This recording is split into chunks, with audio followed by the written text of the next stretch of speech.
The broadcast is live. Do it, Scott. Say that again. Say that. Live from New York. It's Friday night. Mm-hmm. Friday the 13th.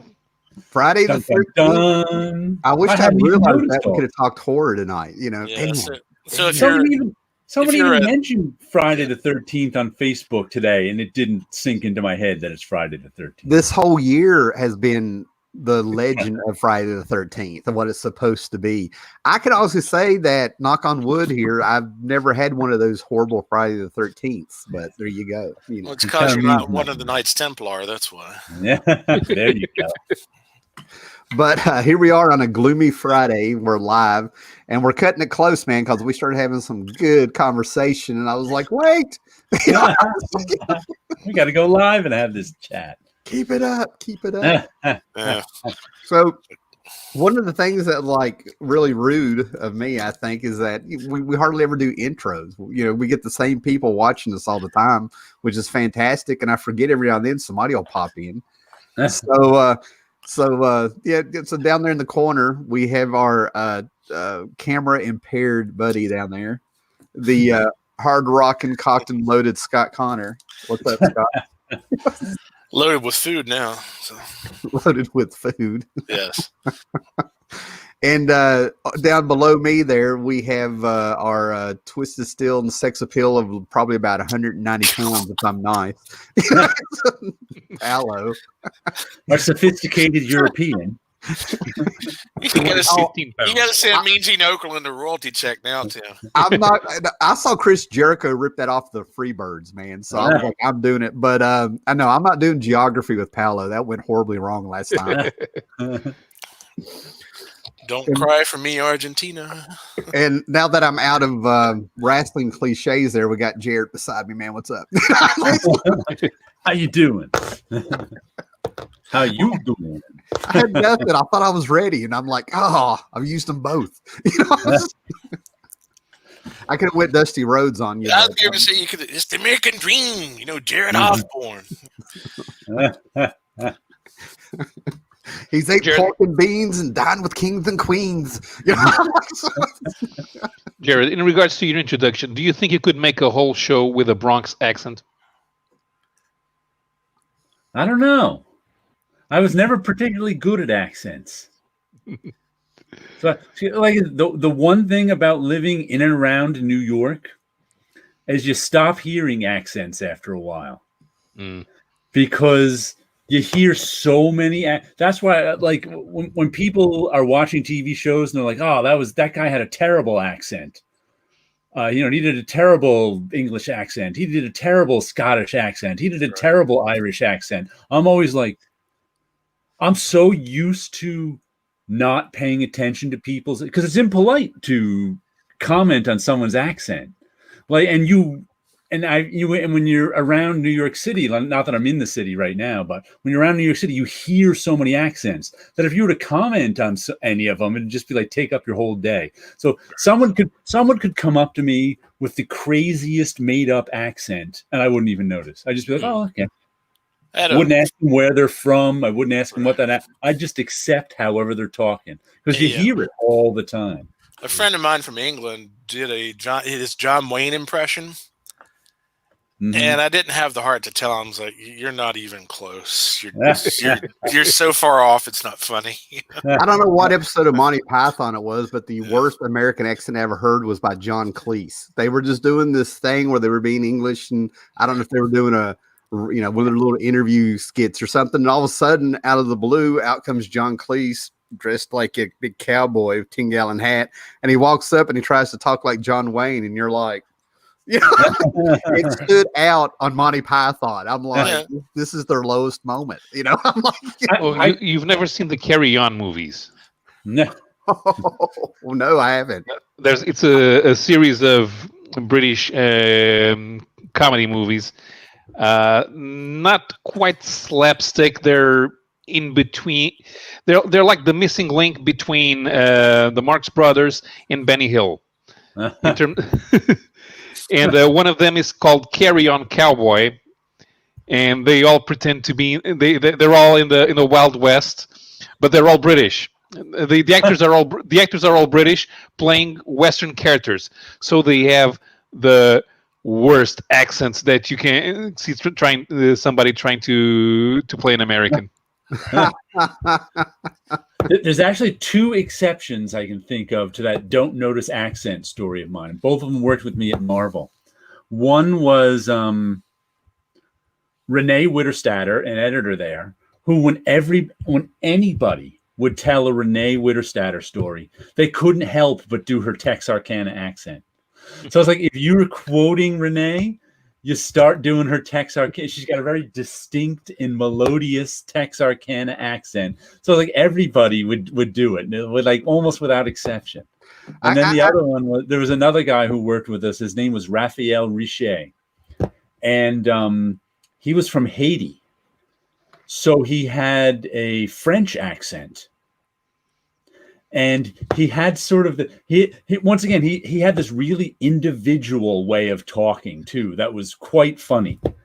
And so whenever anybody we were always doing whenever you would quote Raphael, you would have to do his sort of Haitian accent he had going there, just because it was so. Those are the 2 people I could think of whose accents kind of became part of their persona. In 1996, I ended up hanging out. There was an exchange students down here from a radiology program. Apparently, the community college has a sister college over in Great Britain. And it was like 26 Spice Girls came over here and like 6 dudes, right?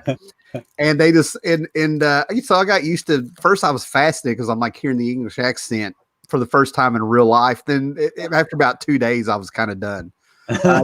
They said sorted out a lot and they kept calling each other Jonesy. And I'm like, say their name, you know. But what happened was the first 2-3 nights while I'm sitting there like getting off and listening to this accent, they want me to keep talking. They loved my accent. And at first I thought they were like ribbing me here, and they were just like, if they were faking it, they were doing a very good job because like I was suspicious, you know. No one's ever liked your accent before, so. But what I found over the years is whenever somebody does an American accent, they think we all talk like we're from California or New York. There's no in between. Right. You know, it's either like, give me some of that barbecue, and you're just listening to them like that's like one county in California, man. What? Right.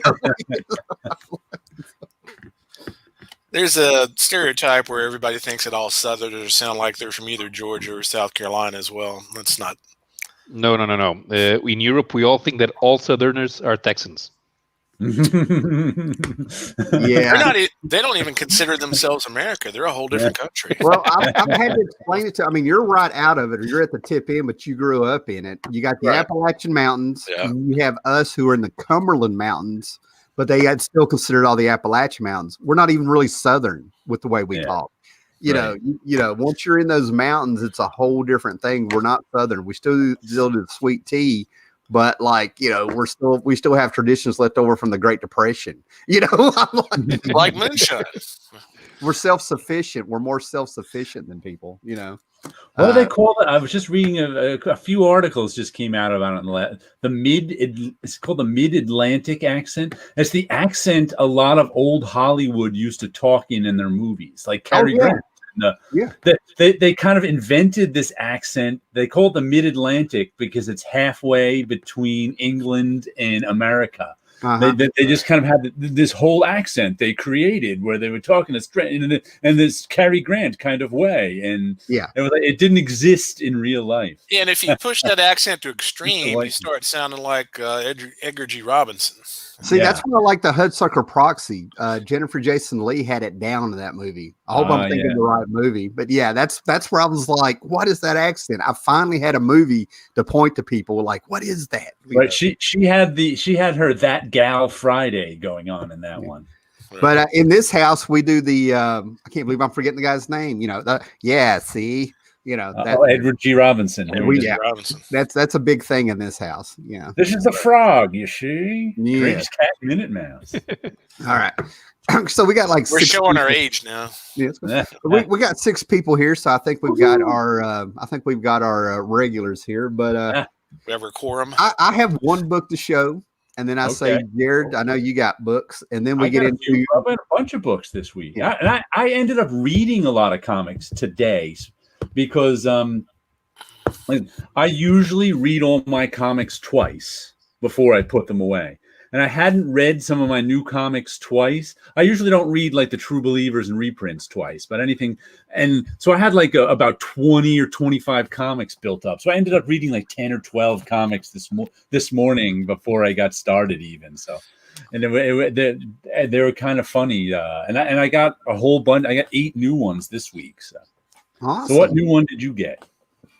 Well, I just bought this before I got home. I went out to get something to eat. Went to Ollie's. Now, Ollie's is a big thing that I've talked about for like what are we going on, Scott? 2 or 3 years or something? Close to it.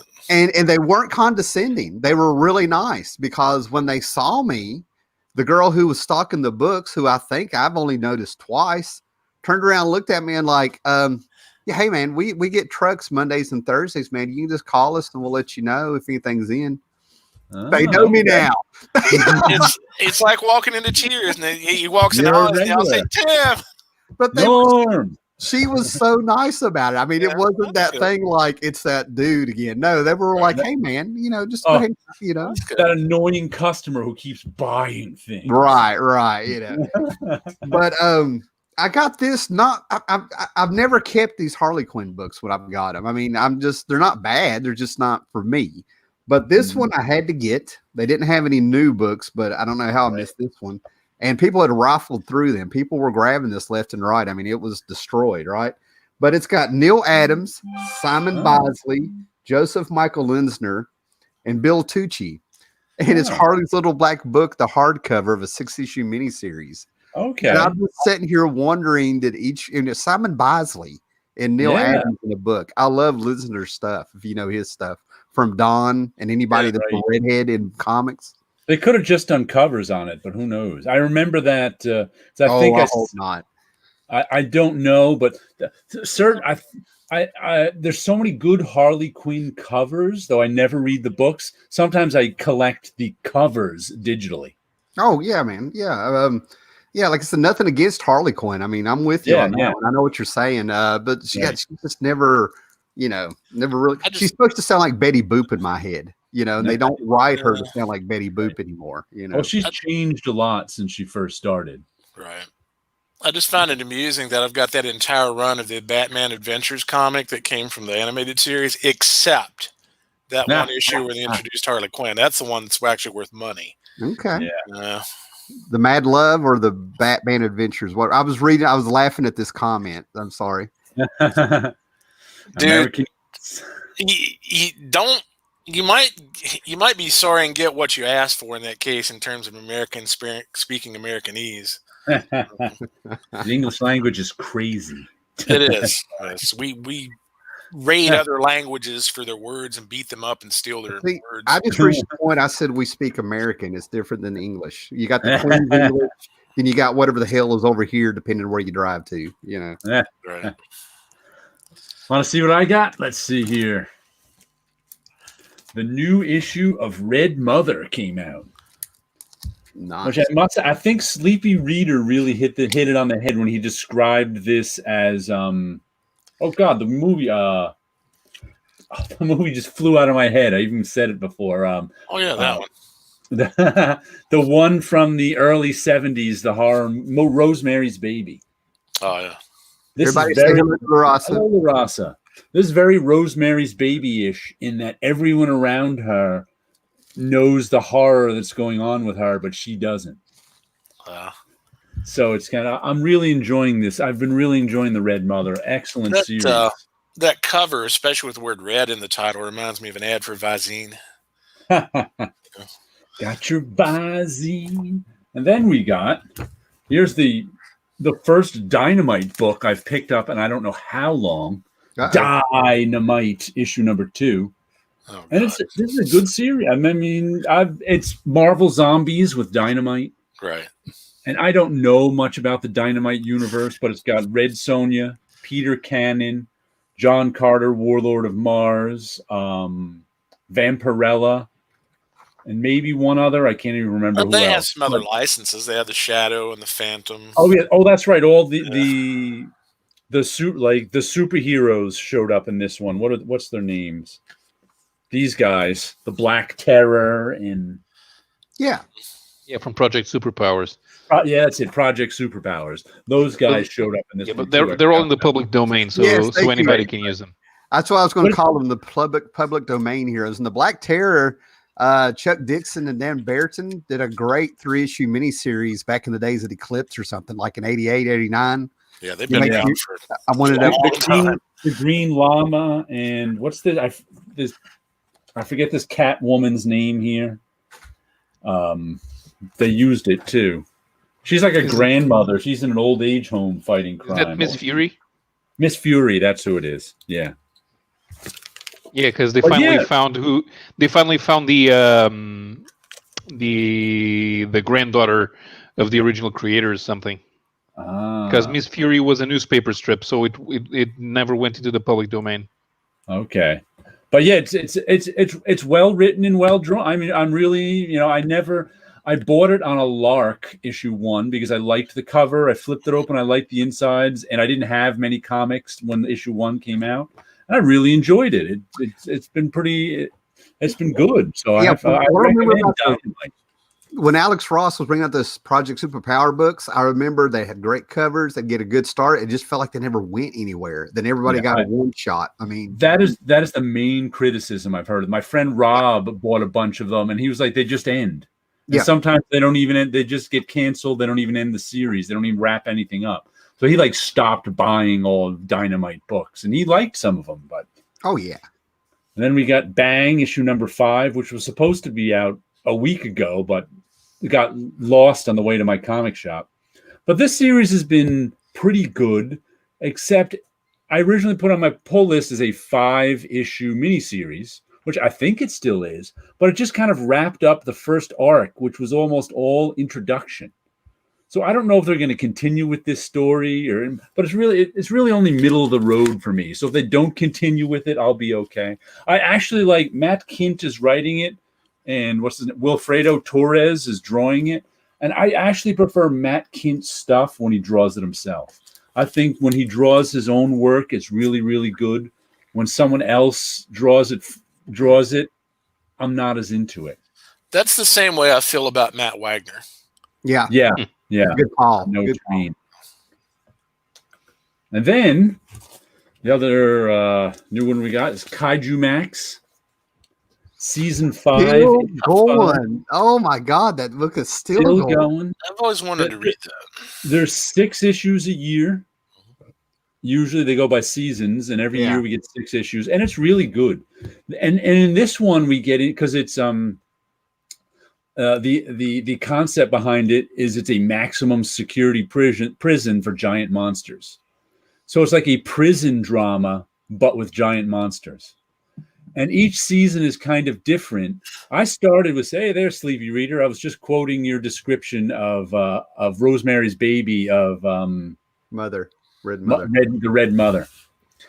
And and a matter of fact, it was Sleepy Reader who got me buying Kaiju Max because he bought season 1 and liked it. So when season 2 started, I'm like, I may as well give this one a try, and I did, and I liked it.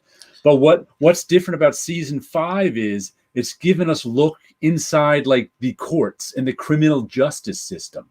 So it's like this issue had courtroom drama in it, except it takes place in sort of this virtual world. Law and Order with Kaiju. Law and Order with Kaiju. And it's and it was an interesting story because the guy who's on trial is basically a Pokemon all grown up. So you see this sort of gangster Pokemon is on trial, who keeps saying Pika Pika, is on trial. But you see how they flash back to how when he was a little monster, his little boy owner abused him. So that's why he's a monster now. So it's kind of interesting how he ties stuff in. Right. But yeah, really, I mean, courtroom drama kaiju's now. What was the Marvel version of Project Superpowers? Well, there's a trick there. That could be 2 or 3 books, but the one I think he's talking about is actually called. Man, I got it in my variant covers. I got all the variants to this miniseries that came out. I think Brubaker did it, but I think it was called Marvel Superpowers or something like that. The Marvel's It was the Marvel's project. Yeah, the Brubaker one was the Marvel's project. Yeah. Then you had Straczynski's The 12, which kind of uses all those one-shot characters that appeared once in some forgotten 1940s anthology that Martin Goodman put out. And there was one that was canceled midway. All Winners Band of Heroes or something. Hey, I was out of Marvel by that time that thing came out, I think. The All Winners Squad or something like that. Yeah, I started Kaiju Max with season 2, and that one was different in that it was a story of one of the kaiju who was paroled. So it was all about him trying to make a life out on parole, but all these other kaiju are kind of drawing him back in. And it's weird. It takes place in like a human world where it's humans in giant robot suits who, the 12, humans in giant robot suits are the ones who are their jailers. Yeah. And it's like the kaiju call the humans squishers because they, and so it's like the kaiju are trying to live their lives whatever they're doing without, crushing the human cities. But sometimes they just gotta. Yeah, just thinking you're talking about the book dealing with the justice system, considering the subject matter, wouldn't it have been fantastic if they had like a Raymond Burr analog? They might. Yeah, Raymond. For people who don't know, Raymond Burr was in the first Godzilla movie. And then he played Ironsides on TV. Well, and he played Perry Mason too, even more famous. Yeah. Justice. Oh wow! That was good, Scott. That was very good. Crossover. There we go. Picked up Crossover. This was like the hot image book of the week, I think. Yeah, Sleepy Reader season 2 is his favorite. Donnie Cates, Jeff Shaw, D. Cuniff, John J. Hill. This one got a lot of good press. I enjoyed it, but I'm reserving my opinion because I'm not quite sure what's going on. What was that? In my bubble, all I've heard about this week is Darkhawk #1 and Crossover. That's a few times I've checked in. So. Is there a new Darkhawk #1? No. Marvel or somebody see, that's just it. I quit reading the news when we get to the Mandalorian stuff, but on my way down to finding out about that Mandalorian ridiculous stuff, Marvel, all they did from what I understand was renew the trademark for Darkhawk. So everybody's like, oh, there's going to be a movie or a TV show. And you got to start speculating on it. Now, but Crossover is Tom DeFalco and Mike Manley in a comic book, but I wouldn't spend money on it. Crossover is about takes place in, let's say, our world, the real world, but then I think it was over Colorado. They said over maybe Denver. I forget which city. All of a sudden, all these real world superheroes, all these superheroes appeared. Like, and they say they're all the famous ones. Like all of a sudden, they didn't mention them by name, but all of a sudden, Superman and Batman and Spider-Man and the Hulk all appeared in this city having a battle around it. So, of course, everybody freaked out and didn't know it. And it ended with, the battle ended with the superheroes putting a dome over the city so no one could get in and out. And now everybody in the world hates superheroes. And there's like religious people who think superheroes are sent by the devil, but they're not out. It's like they're all in the city, but everybody is looking for them. They're like, oh, where are these? And then we get in the middle of it. This little girl walks into a comic book store. And also comic books have been banned because no one wants to read about superheroes. So there's like, but there are certain stores that still sell comic books, and they only sell like this event comic books. They should have named it Wortham's Comics. Now, Sleepy Readers kind of asked, I mean, is it worth the hype? Did it stand up to the hype? Is what I was going to ask. I enjoyed the first issue. Okay. I don't know if it stands up to the hype, but I enjoyed the first issue, and I'm going to get some more. And it's not self-covered. It's got a nice. if you just give me a comic that feels good in my hand, I'm so much happier than if you don't. Nice. Like, I'll buy another issue of this just because of the cover stock and that I liked what's inside. But, you know, it's like there's so many comics that are just feel so like that that Norse mythology one from Dark Horse. It is just such a flimsy comic. I like the comic itself, but I'm like, it's so flimsy. I like the contents of the comic, but the comic itself makes me go, why am I buying this? Why am I buying this cheap POS? I'm paying for. I should just, if I want it, I should just wait for the trade and get it in some better format. And I like monthly comics, as you know. So it's kind of like, but this is a monthly comic I can get with just from the cover stock.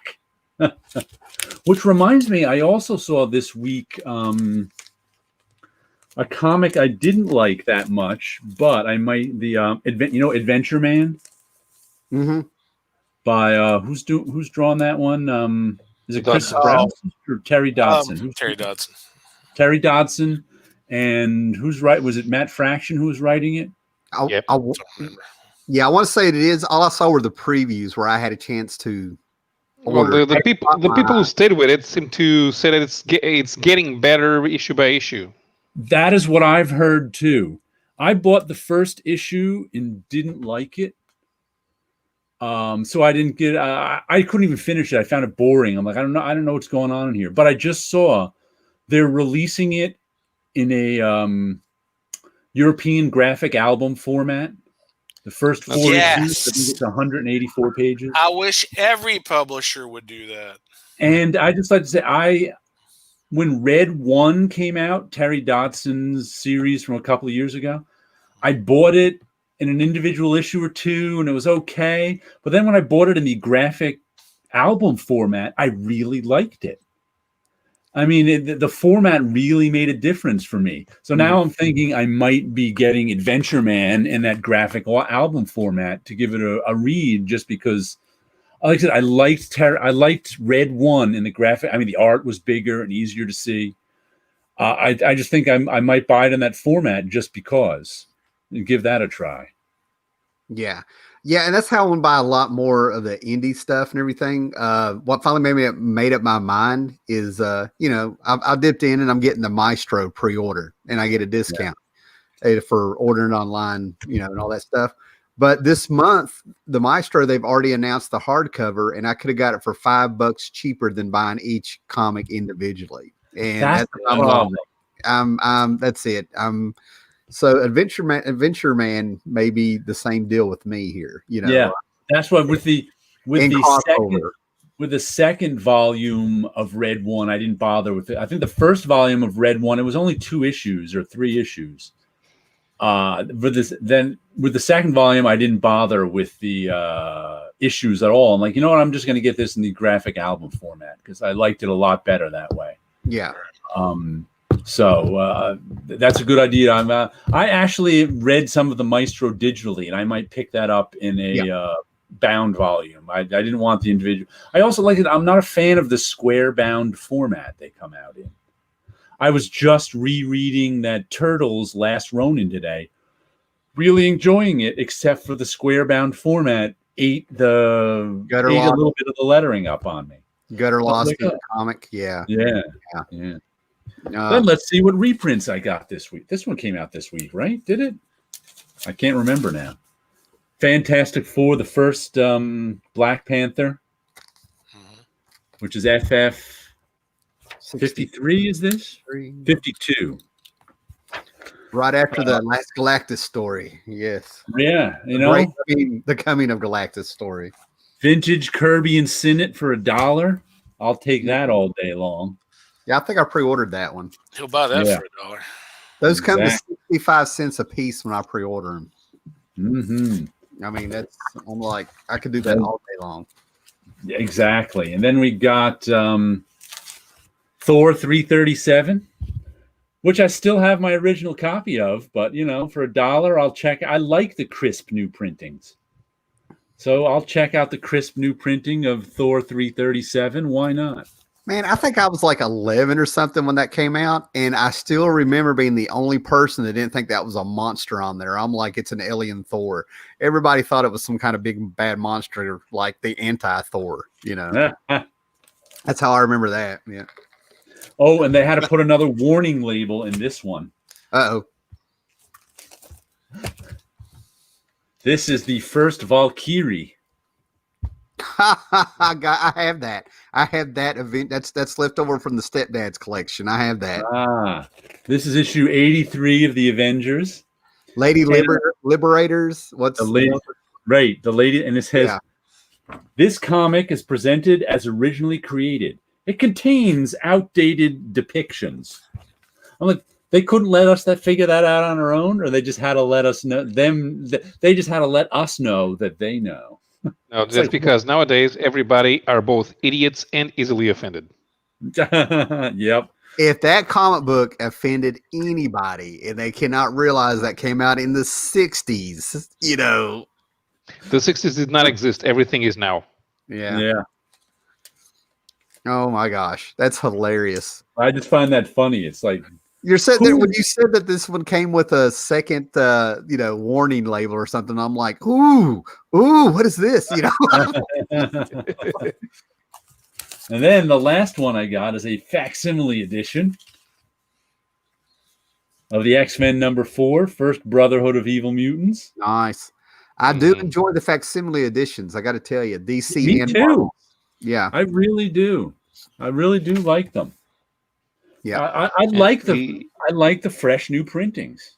Mm-hmm. And the X-Men were the weakest of the Stan Lee, Jack Kirby stuff back in the day. Oh yeah, definitely. Which when you go back and read now, you're like, it wasn't that bad. And you know what's worse? That Roy Thomas and Werner Roth was even worse than Stan Lee's and Jack Kirby's worst take. Yeah, because Werner Roth was just the most idiotic choice for a superhero artist. And then there's a fill-in issue in Epic Collection Volume 2 with art by Dan Adkins, and I'm thinking, why is Dan Adkins not drawing the X-Men? God damn it, Stan! I wish I could see you say that to his face. That's all. Yeah. I had a visual of you being like, you two were in profile in my head. Oh, the 5-issue run. Pope Cerebus the First got the 5-issue run from Rick Veitch Brat Pack. I still haven't read that. I remember reading the first issue back when it came out, and I just wasn't down with its cynicism. That's one of those books I've read a lot about, but I haven't actually read the book itself. And I've always meant to go back and read it because it could have just been my mood that I wasn't down with the cynicism. Because generally cynicism doesn't bother me that much. But for some reason, when I picked up that first issue way back when, I'd read enough cynical superhero comics even back in 1990, whenever that came out, that I went, I'm not in the mood for another cynical superhero comic. See, I remember seeing the ads, and at that point, I'd had enough of the grim, gritty stuff. And the first cover, for people who don't know, it's in a bathroom, and you got a close up of Robin's leg, and that's who it is. It's Robin, but he's sitting there, and he's shaving his leg, and he's got a little piece of skin coming through the razor. And I'm just looking at this like, oh, not again. Not at the time, it was just oversaturated with that kind of stuff. You know what I mean? Yeah, there was a lot of cynical superhero stuff. Yeah, there really was. I was but curious. That's supposed to be kind of the best of them, almost. Yeah, I have both Brat Pack and Max Immortal in trade paperback, and I read them in the 2000s when you're not supposed to read them. Right. Max Immortal as a critique of Walt Disney and early DC comics and the comic book. It's kind of more of a critique of how the comic book industry got started, and that still reads well. Brat Pack is definitely, let's check out the seedy underbelly of what superhero comics should be. Yeah. And Rick Vetch, apparently there was another printing, I don't know, sometime during the last year, I think. He's on my Facebook. And Vetch puts up a lot of great art on there. I mean, he's somebody worth following on Facebook, and he'll push some stuff. But every now and then he'll find a box of old trades or something that some company sent him years ago. I'm trying to think of who his spirit character was with ABC Comics. He did the miniseries. Was it Gray Shirt? Yes, Gray Shirt. So I get Gray Shirt off of him, right? Talk to him, and he said he's going to sign it. It's his last name scribbled, and the damn thing smells like mildew. Not strong, but just enough to where you're like, this son of a bitch had this out in the garage for 20 years, you know. So try a dryer sheet, see if that works. I'm kind of waiting for him to pop up here and be like, hey man, I got some Brat Pack trades I found in a box over here. So, oh man. Yeah, I'm gonna have to find that one and read it. Gray Shirt or Brat Pack? Brat Pack, maybe Gray Shirt too. I've never read that one. Gray Shirt's fun. It's one of those things where it has a lot of callbacks in the stories. The more you read it, the more it references itself over time. It takes place over decades. But Brat Pack, I definitely want to read now because it's a book. Here it is, over 25 years. No, longer than we're hitting 30. Over 30 years later. Yeah, and it's still mentioned and talked about by people. Brat Pack was that late 80s? I think it was late 80s. Yeah, I'm pretty sure. It was kind of there was a period there. It's a child of the Watchmen Dark Knight syndrome. Deconstruction of superheroes. And comparing Brat Pack to Martial Law, which was the other one. Martial Law is still a very entertaining read compared to Brat Pack. Much more entertaining. I'm not going to name what I haven't. Oh, go ahead. What I haven't read from Rick Veitch from that time is The One. Oh, I don't think I've read The One either. I think I may have a couple issues of that in a box somewhere. I passed up that miniseries for $1 a piece about 2 years ago because I had too big of a stack, and I've regretted it. So I'm definitely want to check that out too. And that was like from 85 or something. I think that came out through Marvel Epic back in the 80s. Yeah. Didn't he also write a miniseries for DC that was called The Naz? The Naz. I remember that name, but I never read it. Yeah. Was it Veitch? I know that the art is by Brian Talbot. Okay. And I know the Brazilians published it because I saw the ads, but I never got around to buy that one because it came out when I was like 8 or 9 years old, so I was far from the target audience. And then when I was old enough, I never saw it for sale. Right. Jared, did you ever read the 1963 series? No, I never read that one either. Those are worth I think I may have read one issue of it and didn't get into it and never went back to it. They're worth getting. Yeah, I've been hearing good things about it for 20-something years. So I don't know, I'll have to check it out sometime. I'm not going to name the channels because I watched the channel. I found it about 2-3 years ago, and it surprised me how one of these channels have been around for a while. But you can tell when he started his channel because he's trying to be the angry video game nerd of comic books. Okay. And he did this whole thing, which led me to another video that was suggested somehow and stuff, because of martial law. But I ended up seeing 3 videos, relatively new, of people just like destroying martial law. And I'm like, what? You don't have to like it, but to hate it? I'm like, they spent 5 minutes saying why each video, and they're not connected. Each video spent about 5 minutes explaining why they hate martial law and how they want their superheroes and all this stuff for like 5 minutes before they got into the comic. And I'm just sort of like, that's a lot of hate. That's a lot of kind of like you and Booster Gold, huh? Well, that's different. That's a whole different thing. That's different, man. That's a 2-hour-long video there. My video was 25 minutes of hate, sir. No, yeah, but it was compact. Yeah, I still could have went on. But it just blew my mind. I found 3 videos in a row of my beloved stepchild of Watchmen and Dark Knight, the martial law. It blew my mind. Oh, yeah. we got here? 1963. It was never finished. Rick Veitch shows pages from that all the time. He shows original pages and art he has. Just whatever he uploads to Facebook.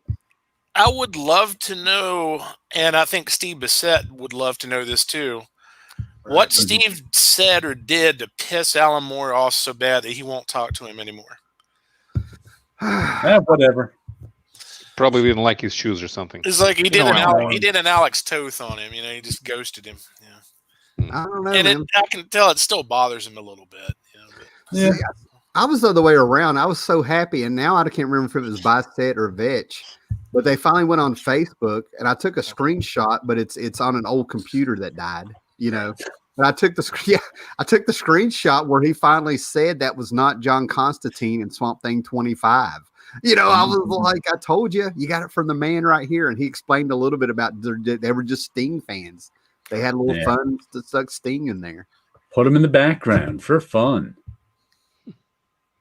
Somebody's glad that we read our comics, and I'm glad to hear that somebody appreciates. We are comic book fans. We are fans of the art form, not just the covers. Yeah. What about the fringe stuff like Faust or Razor? Now, if I remember in Razor, wasn't that a lady? I mean, yeah. I don't think I've read those, but I know the characters. Cartoonist Kayfabe did a few videos on Faust. They even interviewed Tim Vigil. So when you say stuff like Dark Knight and Watchmen, they're not even in my top 100 comics. What? So it's kind of no. I'm not saying they're bad in any way, but if you were to have me make a list of top 100 comics, graphic novels, or whatever, Dark Knight and Watchmen wouldn't even be in it.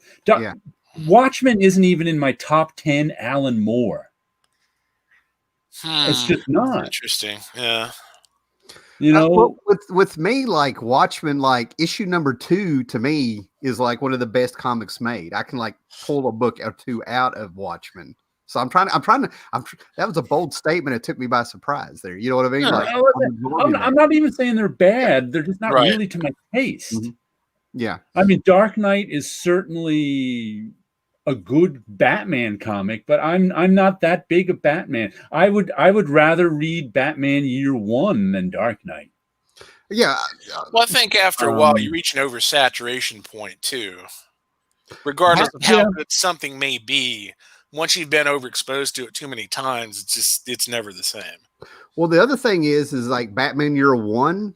That's a Jim Gordon story, actually. You know what I mean? Like you got a little bit more of humanity in that story. It's one of those things where we could have a discussion back and forth about that. I mean, that's cool. Yeah. I mean, I think Dark Knight is a good comic. It's a really, if you were to ask me the top 10 historically important comics, Dark Knight and Watchmen would sure be on there. Right. Yeah. The Batman Year One, it had one of the first things that popped out of me of that story was when Batman, they were setting up a sting for Batman, and Batman was behind a little garbage can, and he was watching Sergeant Vaughn, whoever the girl was that Gordon had the affair with. She was walking, and he knew it was a cop because he went, "She knows how to walk in high heels. That's a lost art in this town." Like, that's so good. That just sounded so good, writing wise. I was like, wow. That sounds like a line of dialogue that Frank Miller stole from like some film war movie. I can almost hear it actually. Damn dames nowadays, they don't know how to walk. They don't know how to walk in high heels. Yeah. And when it comes to Frank Miller, I'd rather read 300 than Dark Knight.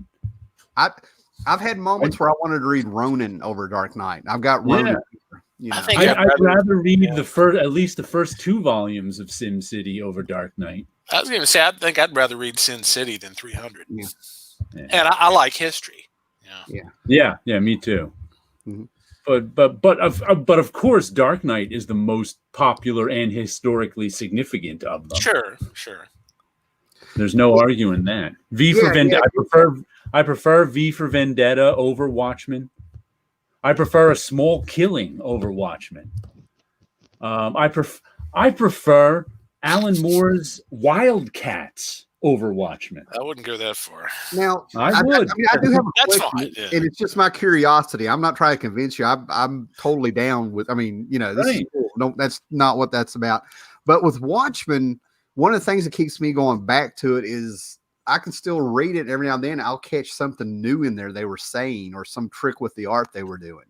Right. So, there's no question. Watchmen is one of the most well-crafted comics ever. Yeah. But I still don't find the subject matter terribly interesting. Yeah. Craft-wise, I kind of compare. I think Watchmen #2 is like the most well-crafted comic book ever made. Like everything that you can do in a comic is easy. It is so well. But I think a lot of that has to do with Dave Gibbons, too. As a matter of fact, I would... Well, not only that, but Alan Moore specifically wrote it with Dave Gibbons in mind, knowing what he does. I would rather read Dave Gibbons' The Originals than Watchmen, and there is no way this is better written than The Watchmen. I mean, from the movie, I really like this book. I really like Dave Gibbons' storytelling in it, but there's no way I can tell you that the writing is excellent. The writing is only middle of the road, but I'd still rather read this than The Watchmen, because I like the subject matter better. Yeah. And kind of like with me, the same thing. I'd rather read League of Extraordinary Gentlemen.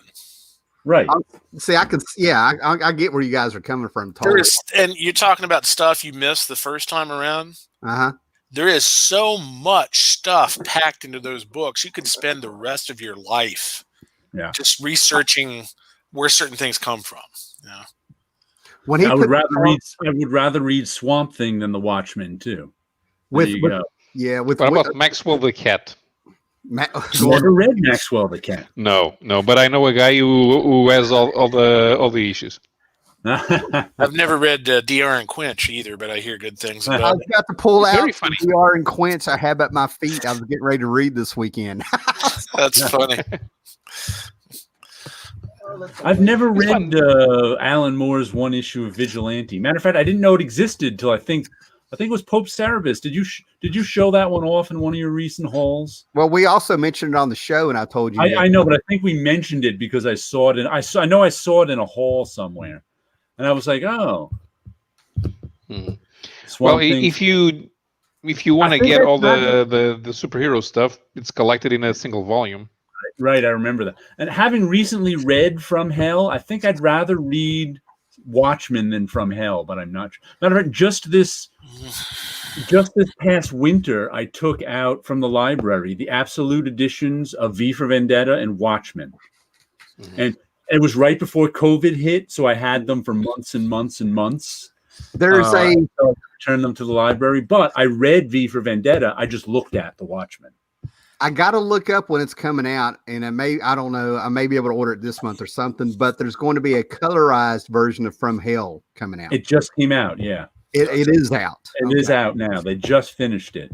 Sleepy Reader just brought up Tom Strong. I really wish I had read that book when it first came out instead of being introduced to it later on. Yeah.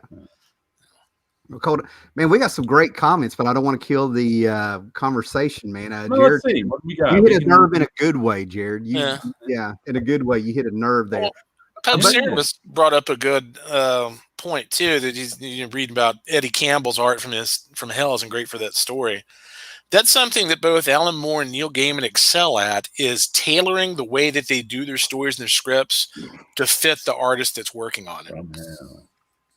Yeah, Eddie Campbell does it all in this book. And From Hell, I mean, there's pages with no words. I mean, Alan Moore knew when to just let him go. You know what I mean? The longer and they took a lot of time with this book. I mean, this thing came out through the entire 90s, and that's all it got. And this is like a quarter of annotations or something that Alan threw in there. So, what I think what I like about the conversation is, we talk about Watchmen much, and everybody knows I love the Watchmen and the Dark Knight and stuff. Mm-hmm. But it's kind of cool that people are appreciating that there's other stuff out there these guys have done that's great. Yeah, so that's awesome. One of the first things people do when they start YouTube channels, or used to, is they'd go for the big ones. Yeah, I'm gonna do my Watchmen video. I'm gonna do a Dark Knight video, and I can never. I'm okay never watching a Watchmen video ever again. I'm fine with that. You want to do a video on Max of the Regulators? I'll be much more interested in it than the Watchmen, because nobody does a Max of the Regulators video. I'm going to see if anybody's done a video on Red Rocket 7 that's worth watching. Okay, I remember being interested in that, but then it kind of people stopped talking about it. Yeah, it's worth getting. If you are a rock and roll, if you're a music history buff, this is fantastic. This alien that he came up with influenced everybody and hung out with everybody. And it even explains why some music got really bad in the 70s. I was going to say. Want to go through some comments? Let's see what people have to say about the Gore Vidal. Let me back up here. Be careful, he's getting all backed up. Okay, real quick before we go I saw the word omelets. Thought you guys were making omelets. We'll get to that in a minute. We're going to get to the Mandalorian news that I heard in a minute, and we all. That's amusing Howler Mouse so much. Yeah, the Vigilante. I've never read that one.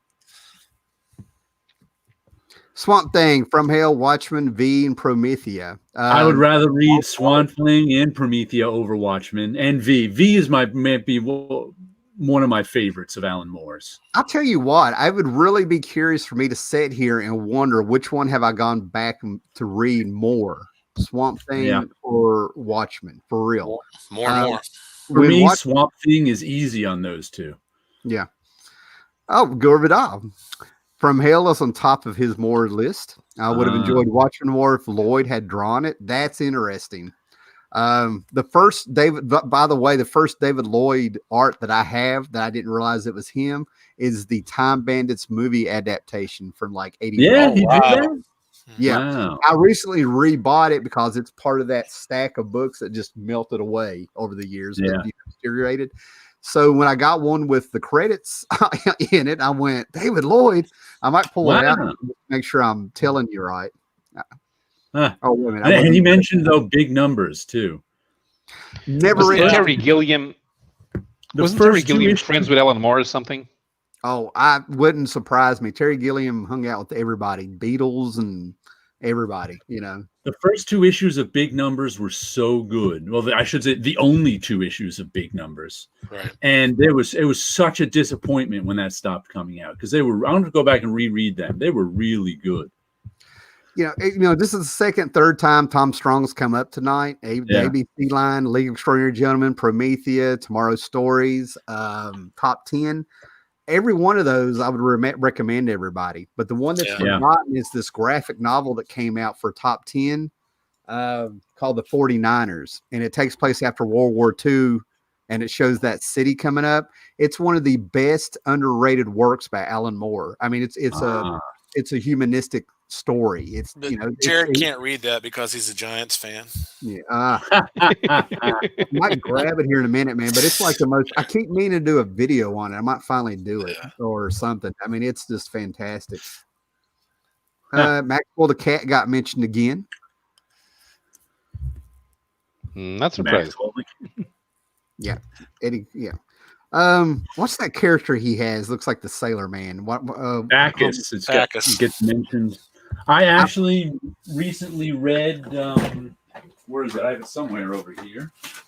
I have a Tesla Strong one shot that's fantastic. Bruce Timm did the art in it, and a bunch of other people. Yeah, Tesla goes to Bacchus.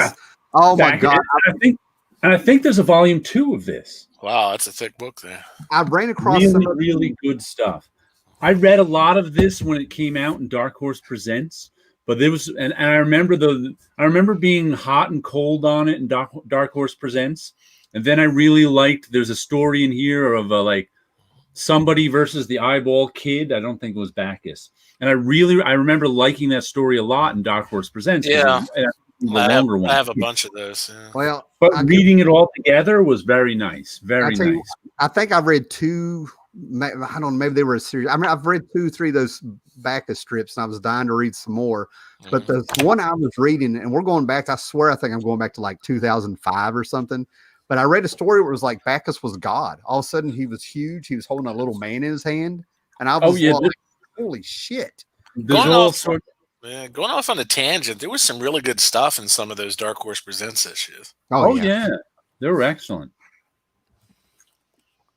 I'm gonna have to go back and because I have every issue of Dark Horse Presents, volumes 1, 2, and 3. So I made a video showing all the covers once. I may have to agree with Markham's comment there on the screen.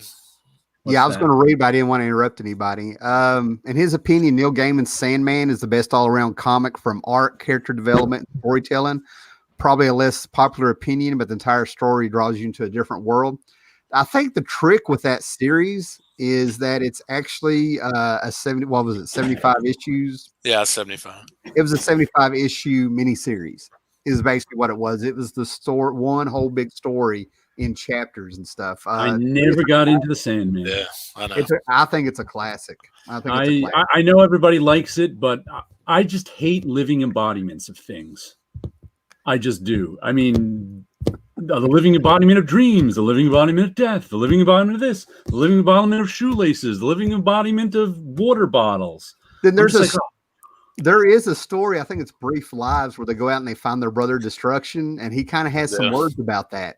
You know, I mean, so at least one story you might like. Is it just me or to me, that's just a shortcut to character development. And I know everybody loves it and relates, but I just could never get it. I've only read a handful of issues of Sandman, and that was enough for me. Did y'all get this reference? Komodo. Miracle Man. We forgot that. I'd rather read Miracle Man than Watchmen. Gaiman or the Moore stuff, or just all at once. You just think it's all good? Well, I have art covers for both. Mm-hmm. Yeah, I'm just not a Neil Gaiman fan. I think Neil Gaiman is a good writer. He just doesn't write in subject matters I'm interested in. 1963 was great fun. I totally agree. Really what could have been? All right, Gore Vidal, I'm actually going to check since we're live, and I've got my movie box. I got a whole short box of just movie adaptations. You know, no. Let's send Gore Vidal out looking for it. He'll either be disappointed or thrilled. Look, he doesn't have a good ollies. I can't 1-2 punch him. All right.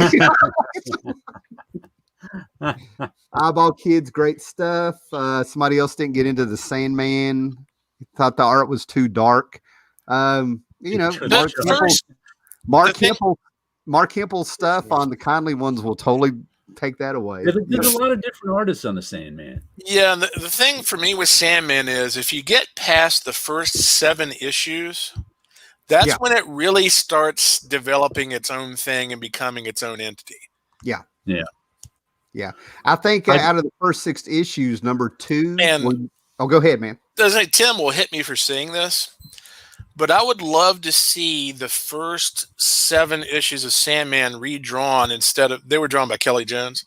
No, Sam Keith. Sorry, I would like to really see those if they were drawn by Bernie Wrightson.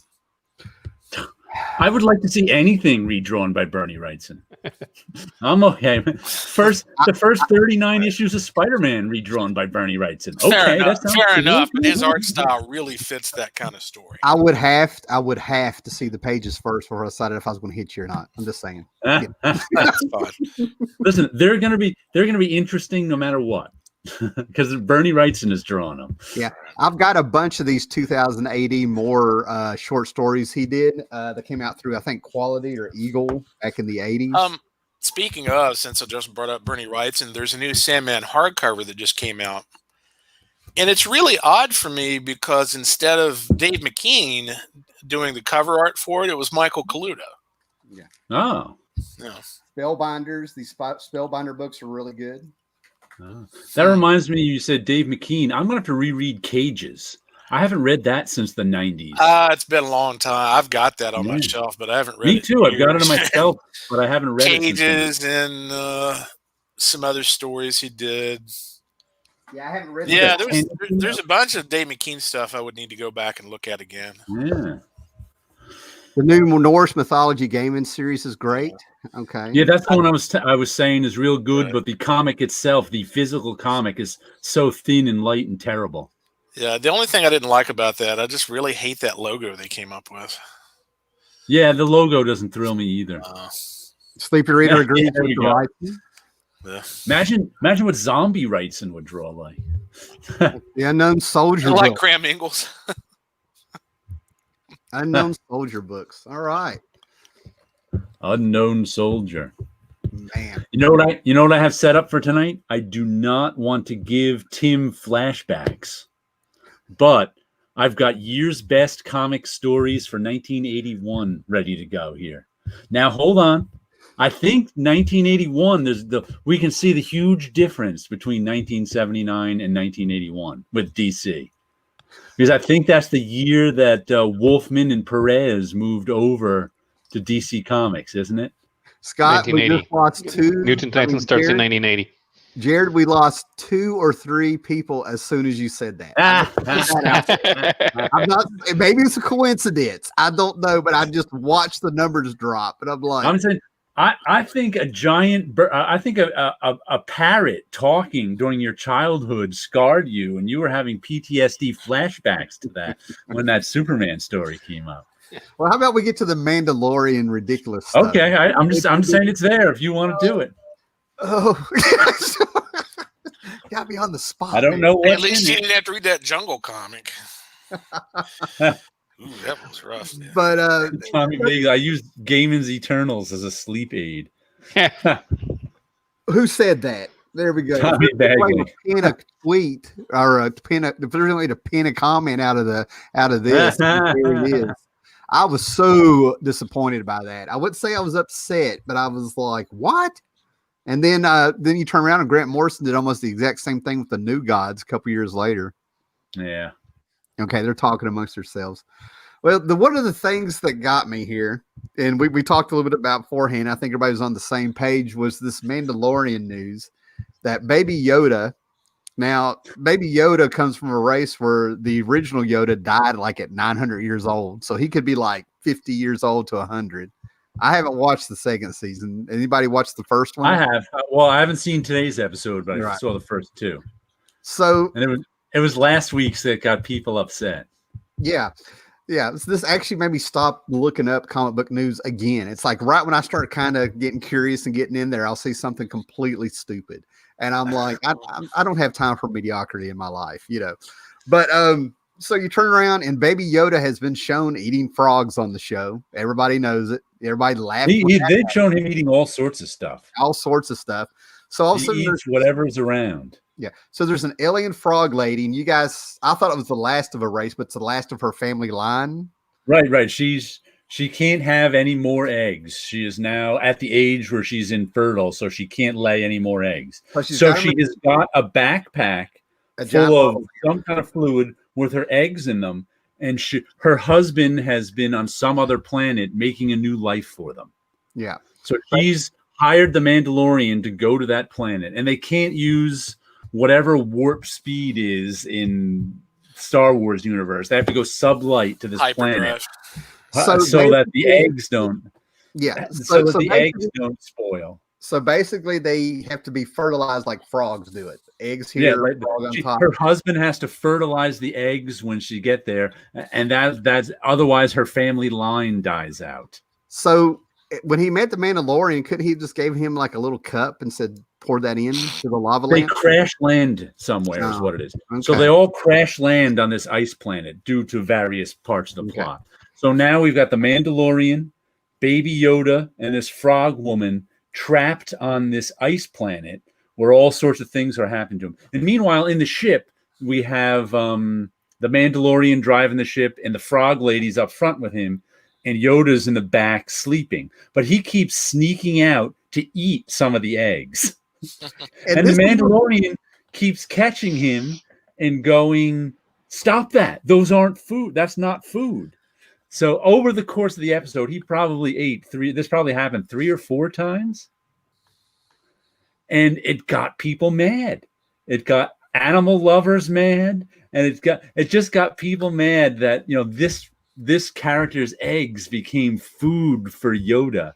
People were outraged. Yeah, well, what outraged me, and I'm an adult. I mean, I'm being humorous with this because it's ridiculous. That was certain things. But this whole thing that got me is that there was people supposedly watching it, and they were talking about the fertility of women and doing their eggs. That's a very serious subject that has nothing to do with this TV show. You know what I mean? The audacity to take a subject like that and then project it onto Star Wars. It's ridiculous, man. They're seeing things that aren't there, you know. But we were talking about the unwritten contract of entertainment in anything you were doing. And that's kind of the focus I was wanting to go, but we can go anywhere you guys want, you know. But what a lot of people don't get is a lot of people don't understand art and entertainment and stuff on a certain level. Some people realize this, but they didn't have the words to it. But whenever you watch a play or read a book or anything that somebody's written, created, or whatever, there's an unwritten contract. That contract states that as a viewer, you're going to suspend your disbelief, realize this isn't the real world. Okay. And that person who's writing this is going to have a set of rules within that story they won't break to break your suspension of disbelief. That's why it's entertainment. You know, I'm like, you know. Well, I think the problem is, well, like you said, when they do something in the story that reminds you too much of the real world, that's where your suspension of disbelief ends. So it could. That's why I think there's two things at play. Like I didn't notice the thing you said about infertile women getting upset, which you can understand if that's on someone's mind, it might get them upset. But I think it's animal lovers. In that, because there's plenty of people, you know, I have friends who are like, kill all the people you want in a TV show. If you kill the dog, I get really upset. Nature kills. I know. I'm just saying there are people, and I think that is somehow linked to this too. You could kill the sentient beings all you want, but it's almost like the eggs. The eggs are almost like pets too in that way, because they have to be taken care of, they have to be watched, they have to be protected. And Baby Yoda's just the best thing I saw. The best thing I saw about that was funny. The concept. There are some people who are who are now thinking that Baby Yoda wasn't eating them; he was protecting them.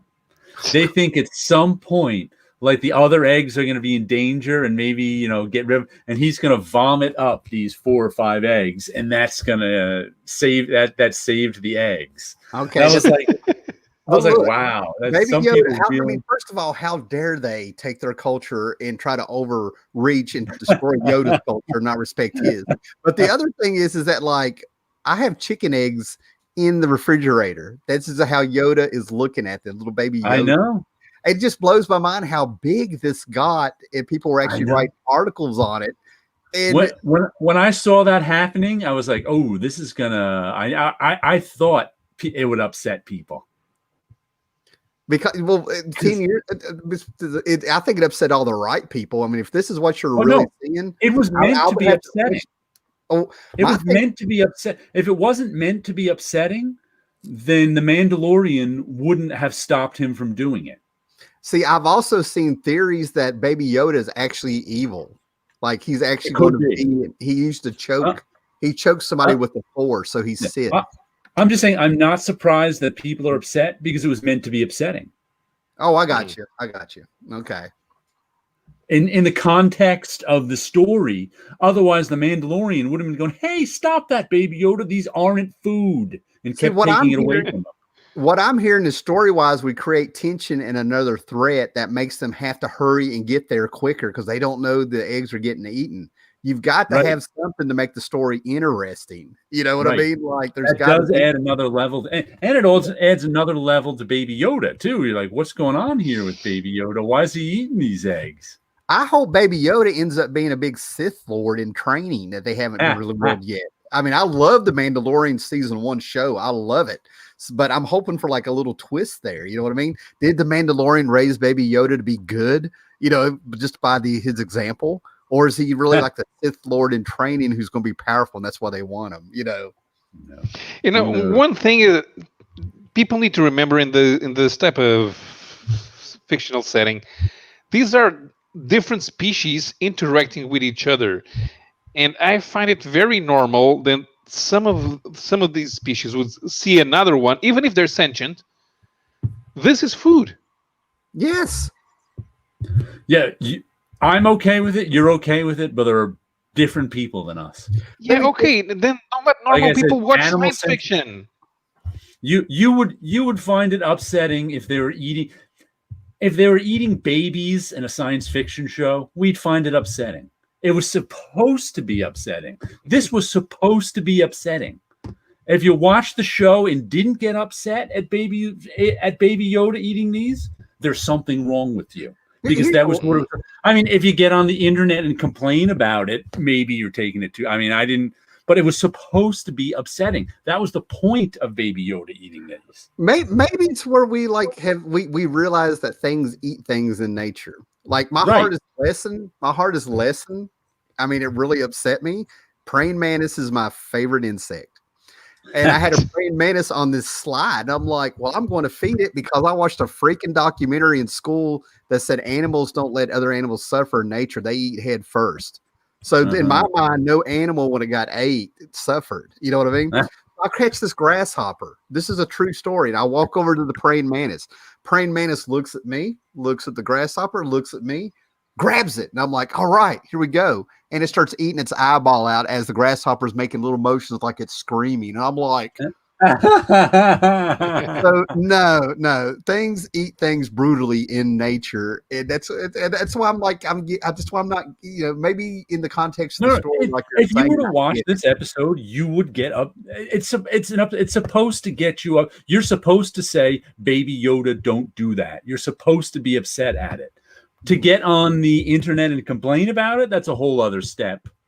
I mean, I forgot what people need to do is that they need to watch this Mandalorian episode, and right after they need to watch a nature special on the tarantula hawk. Or that Mandalorian needs to feed that baby more. Hold on, but no, none of those beings are sentient. These are the sentient beings that he's eating. But a description of how the tarantula hawk is scary in itself. Yeah, I know, but you're missing the point. The scene is supposed to be upsetting. Mm-hmm. If you watch this scene and don't get upset, you're a sociopath. I am a sociopath. But there's no need to complain about it on the internet, I don't think, at least. It's not supposed to be that upsetting. You're just supposed to go, oh, what's going on here? Oh, he shouldn't be eating those. Those are those eggs that need to be fertilized. Yeah. Well, do you know that series of children's books, The World of Richard Scarry? Yeah. I actually got upset with that one because I remember a scene where the cat's mother is going to the supermarket to buy meat, and they're all walking, talking animals. And what meat exactly are you buying? I watched a TikTok video not 2 weeks ago where this guy showed him frying a hamburger, and then he's putting it on a bun, and you're like, what the hell? And then it shows him making this burger, and then he shows it to the camera, and then all of a sudden he's walking with it. And he's got the camera right on the burger. He walks right out his front door, right up to the fence where the cow's waiting, and he feeds the hamburger to the cow. That's upsetting. Cannibalism is upsetting. Yeah. Did you ever see, what was it? It was Hitchhiker's Guide to the Galaxy, where they raised the sentient animals to want to be eaten. I just remember there was Adam's concept, but I don't think that's in the first book. Yeah, it may have been in the PBS show, because I remember a low budget sort of low budget special effect. They had like a pig sitting there going, "Oh, would you like a piece of? How about something from my hindquarters?" And the guy was just like, "This is too weird." I remember seeing that. I'm gonna have to look this up. I don't think I'm pretty sure that's not in Hitchhikers, man. It's in something. I mean, I remember the aliens. I remember the aliens that were mentioned that had 1,000 armpits, and they made aerosol deodorant before they invented the wheel. But yeah, it was. It may have been in like the PBS adaptation of the radio show, if anything. Yeah. If it was in that, I can't remember. What's funny is I just remember the pig talking to the guy, going, "How about a nice piece from down here?" I swear I remember this, man. I really do. I guarantee it's on a DVD somewhere. We're back here. I haven't seen it. I had the Galaxy. I had the same people who did. Well, at least it looks like it with their spray painted air bubble, costumes and stuff they made. The same people did like the Tom Baker Doctor Who did the Hitchhiker's Guide to the Galaxy TV show. It looks like from the BBC, and I have it up here somewhere. Yeah, that BBC series was to me it was a much better adaptation than the movie. Than the actual movie. I enjoyed it. Alan Rickman was the best part of that movie. Yes. And the TV show used the Eagles' "Journey of the Sorcerer" as their theme song. I remember hearing that and going, "Hey," because the Eagles hardly ever did instrumentals, and they had like one instrumental called "Journey of the Sorcerer" that was the theme to A Hitchhiker's Guide, the PBS BBC one.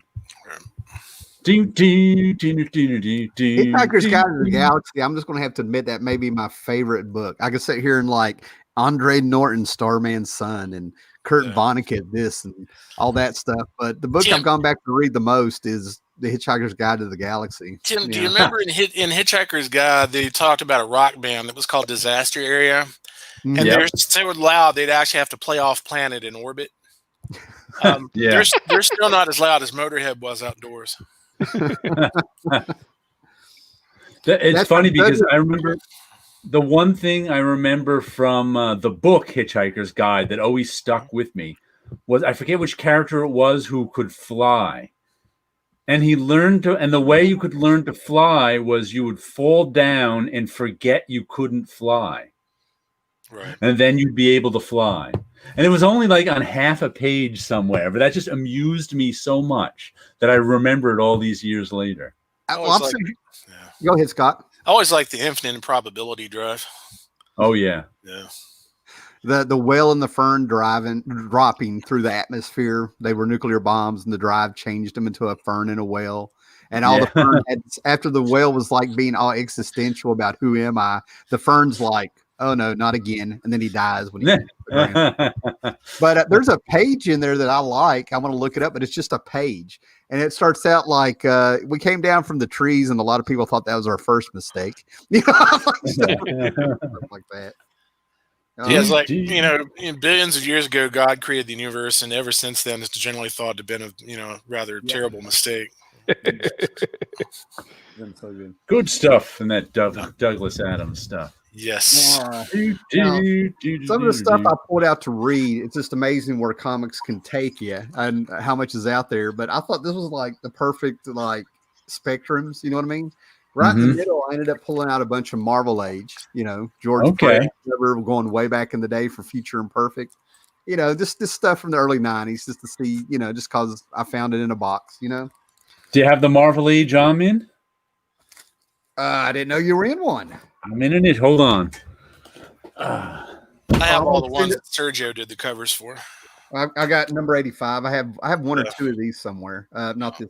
I got a couple Sergios somewhere. I have like 5 or 6 of them. Yeah.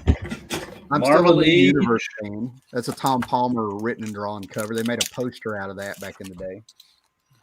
Marvel Age 89 from 1990. I just happened to be Barry Dutter was the editor of Marvel. Yeah. And I was sitting around after lunchtime or after we're practicing my inking, and Barry Dutter came over and saw me and was like, "Hey," he's like, "I got an idea for a article. Can we have John Romita look at your inking and critique it?" I was like, "Sure." So I got the issue after it, man. So when I get that, I'm going to mail it to you to sign. Sorry, man. Just hate to tell you. Where is it? I have a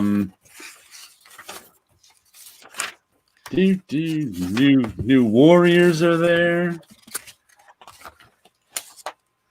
1984 part 4. There we go. Jared Osborne, and it's just me practicing my inks over some Gene Colan and John Romita critiquing it. Nice. So it's kind of cool. What did John Romita say about you? You're going to have to read it and find out. I always love reading Fred Hembeck stuff in Marvel Age. The one thing I remember him saying about me, I haven't read it in a while, was him saying it's interesting that he picked Gene Colan because he's not an easy guy to ink. Nice. I had some Fred Hembeck card. That's awesome, Jared. I'm going to find that issue, and I'm actually going to get it mailed to you. I'm not joking, man. Okay. But the Fred Hembeck stuff you get on eBay, he's probably still doing it, and he does these little trading cards of a character. I can't find the freaking OMAC that I bought off of him like in 2014. Yeah, I still have the Ray Bradbury card that he did. So, going from Marvel Age, I pulled out a bunch of 90s American Splendor, Windfall, and what's the other one? Odds and Ends.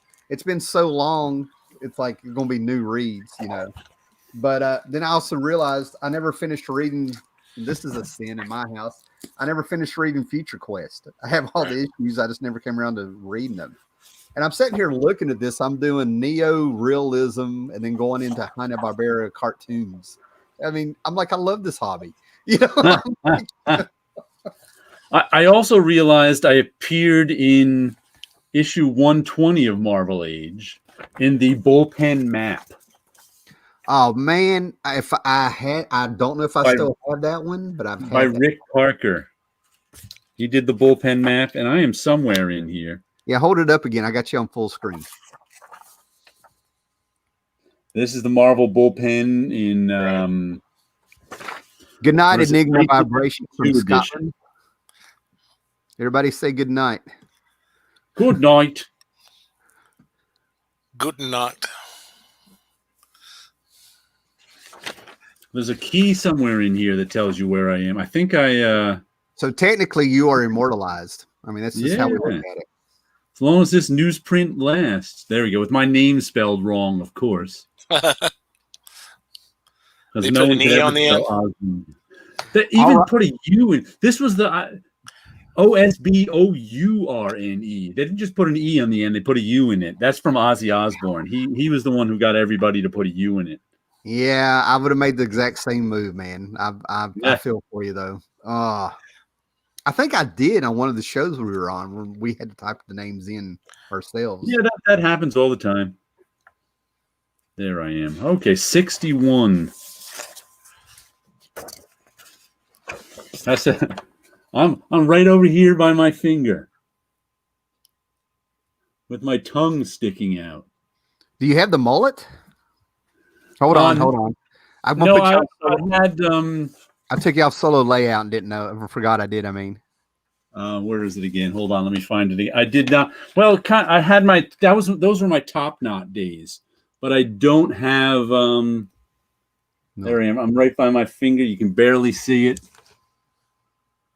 It's wild. Oh, wrong side. Those are my top knot days. So I had the sides shaved, I had the back long, and I had the top and a top knot. But at that point, I didn't have it in a top knot. It was down. So I technically never had a mullet, but people call everything a mullet.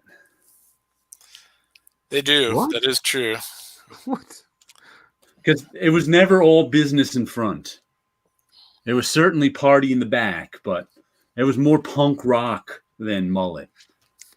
Well, guys, we reached that point in the show where I rudely leave again. I've got to go use the facilities. I've drunk 3/4 of a thing of what I thought was Coke, and that's fine. I just did that a few minutes ago myself. yeah. But see, people can see me, Scott. You can just like sneak off. I'm onto you.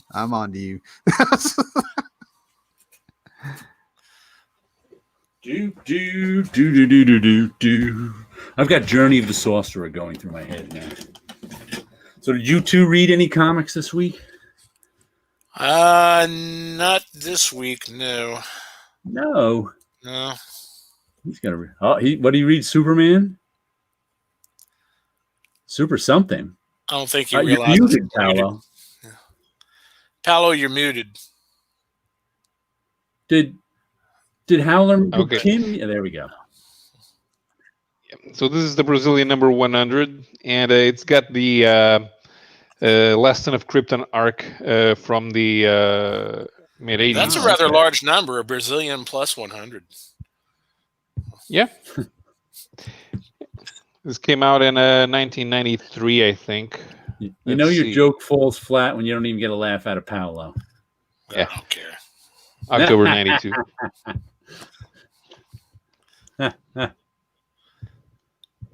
It's pretty cool. It's got George Perez in here, and there's Jerry Ordway, George Perez, and what? And more stuff. Where is? It's in Portuguese. Lobo. Yeah, and then Jurgens. Yeah, it's got Lobo here. I mean, do you prefer to read the books translated or in English? I don't care. You know, no preference. Okay, just check. Yeah.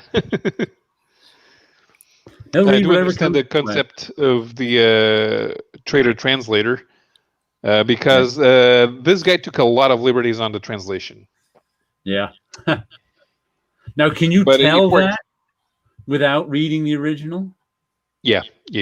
Because they use with the translation, the characters all use a lot of Brazilian idiomatic expressions. Right. All right. And which were not translatable from the original. Gotcha. That makes sense. So they make the characters all sound like Brazilian speaking. Yep. Gotcha. They localize it.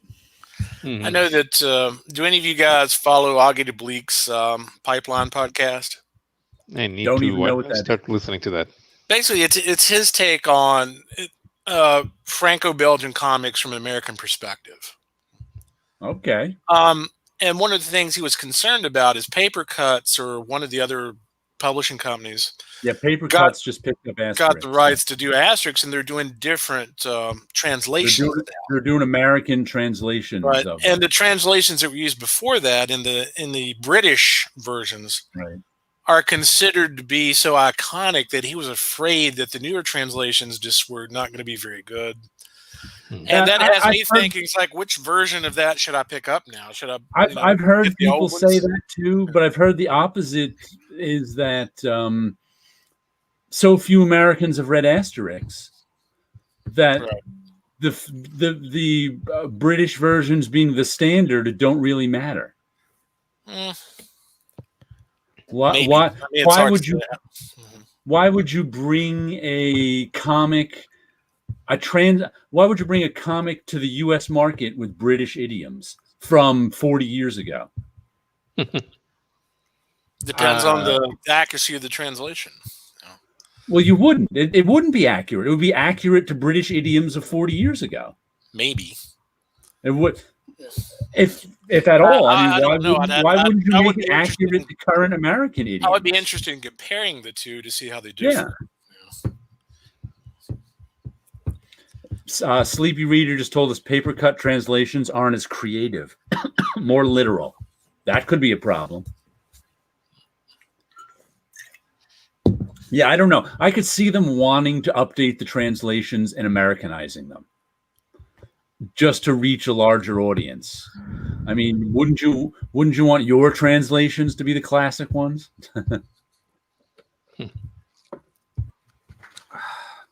He's back. We're discussing translations of Asterix comics. Oh man, yeah, you're missing all the good stuff. Yeah. Oh man, I found them through Disney had them on their network of the cartoons and stuff, and it blew me away in the early '90s when I found out they were a comic. You know. Yeah. So good. Yeah, Sleepy just said the British versions tried to be funny rather than perfectly accurate. Yeah. And the American versions are. I'm not sure where the conversation went, but I want like as close as a translation as the original material as possible. You know, that would be accurate then, and not the British one. Yeah, it depends on the translator. Right. Oh man, you were saying that Mobius stuff translated into English, and I'm looking at it thinking, I honestly don't think that's what they originally meant to say. Yeah. What? What were you saying, Paolo? You were saying that that the iconic version should not be using British expressions from 40 years ago. Well, the original French text. Iconic. I didn't say Scott icon. I didn't misuse the word iconic like that. That was Scott. I said classic. I just want to point that out because it's a pet peeve of mine that people use iconic wrong all the time, like Scott just did. So don't say iconic. But the original text. Yeah, go ahead. The original text uses French idiomatic expressions from the 60s and 70s. Yeah, I know that's what I'm saying. So you're never going to get a faithful adaptation. So then why not retranslate it in modern? That's when I can understand them wanting to retranslate it in American current idiom. Because as you said, you're never going to get a perfect translation. So why go with one that you already know is imperfect? Why not try to make your own new imperfect one? Why not? Because the whole idea is to sell these now to people currently. And selling them now to people currently with a translation that was made for a British audience 40 years ago might not be the way to go. Mm-hmm. That's all. I mean, I can understand. Any American publisher, even back in the day, should have gone with the new translation instead of using the British one. Yeah, I mean, I can see why they do it. I would read either one. I'm like you. I'd be like whichever translation. I'd just be interested to compare the two to see how they differ. Yeah. If they can get Lone Wolf and Cub right, that's the one that's done right, I think, right? Yeah, it's not that tiny little.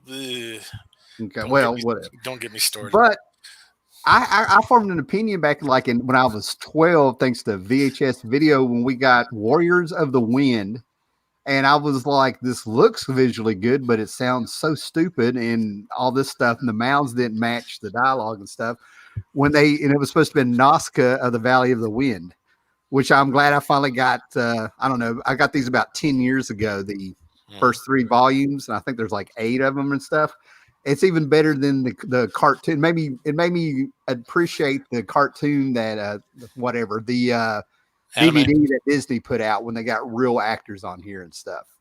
So it's a pet peeve of mine when there's a bad translation. Miyazaki actually just got mugged the other day taking out the trash.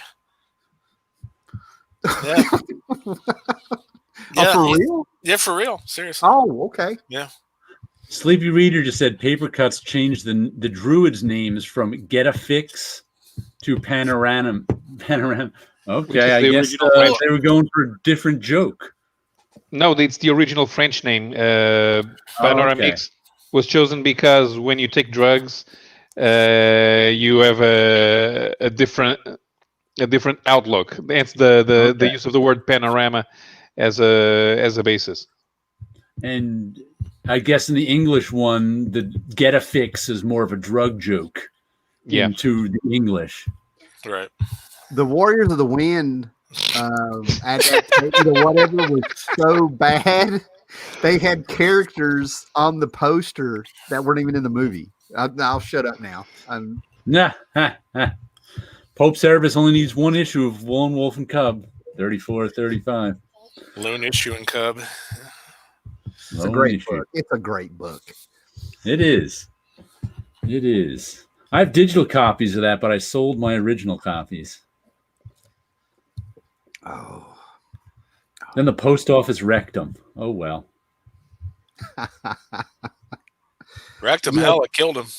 Speaking of post office, I'm a little worried. My 2 Kickstarters, they both ended around the same time. The Spawn number 10 by Dave Sim. I think I'm supposed to have it in January. You know how these things go. And then the Steve Rude Nexus book that they've done is supposed to be in March. And I'm already worried about how they're going to package them because they have to be mailed here to me. And there's no way I can really contact them. I mean, I'm sure I could put it in the comments or something. But I'm like, I'll give a little $5 extra to put it in a damn box, Yeah. If you contact for your Nexus Kickstarter, if you contact Janelle, which is Steve Rude's wife, on Kickstarter, she will reply to you. Oh, that's awesome. She's really good about that kind of thing. Awesome. I'll definitely check it out. That's one of the problems with Kickstarter is they got to mail stuff to you. And it's not like buying something and they mail it immediately. They got to mail it 3 months after you buy it. So it's kind of like, Pope Service is his second run of reader copies of Lone Wolf and Cub. Man, he's got a lot of comics, doesn't he? I got a few doubles. I feel them. like that. I've got 2 or 3 series in general where I just have reader copies. Yeah, so I respect that. That's what I'm trying to say. My people. Yeah. I was actually somehow this thought came into my head the other day when I was watching some video about someone getting they were just upgrading whatever comic they had. I don't know what Silver Age comic. And I said, you know what? I would like a pile of cool Silver Age comics that I can just like keep on a surface. So like not bagged, not boarded, just they're not in great condition, so they're not worth anything. Just so I can like a stack of 10 or 20 comics I can just like put over on a shelf somewhere and pick them up and look at them when I want them. That one bathroom comic you have is ruined you, sir. I'm just like, shit. You're going to make notes in it. You know, you're going to make your own editorial notes in it. And that one might actually be too delicate to have lying around. It just might fall apart. They'd have to be in good enough shape to hang together. Well, not every book has enough shape that they're worth anything. Your bathroom book has enough bacteria in it. That's the only thing keeping it together. I'm telling you. What's this? What's he saying? I want the near mint card stock set and reader versions all been. I got them. Yeah. I feel them. Yeah, those are square bound books. Jared does not like the square bound books. No. Does anybody buy those? Does anybody pay an extra $1 for those cardstock books for DC from DC? Do you know they do that? Most DC books are what they call most Marvel and Image books are what they call self-covered these days. Yeah, which means they don't have a different stock for the cover than they do for the insides. Since it's all glossy paper, they just use whatever, and those are the ones that usually feel a little flimsier. But what DC does is for an extra $1, they'll sell you a version with a cardstock cover. I'll have to check my history, but I think I came around to watching a haul video. What happens is I keep the autoplay on, and and I'll be listening to something, and of course a haul video will come up. I'll have to check it, but somebody did it. Somebody had one, and they opened up and showed it and stuff. They seemed all right with it. In my circles of people that Anderson, Scott knows most of my circle and stuff. Nobody's really buying the new DC and Marvel stuff. I actually had a guy named Miles today. I've known him for like about 8 years or something. He's so wanting to buy comics, something newer and stuff. He actually asked me about the Grant Morrison Green Lantern, and then right before we started the show, he messaged me again, just going down the line of books he wants to go back and read. And it's basically because there's not a lot out there. A lot of people want to buy. I don't understand people's insistence on wanting to buy Marvel and DC stuff. There are so many good comics out there.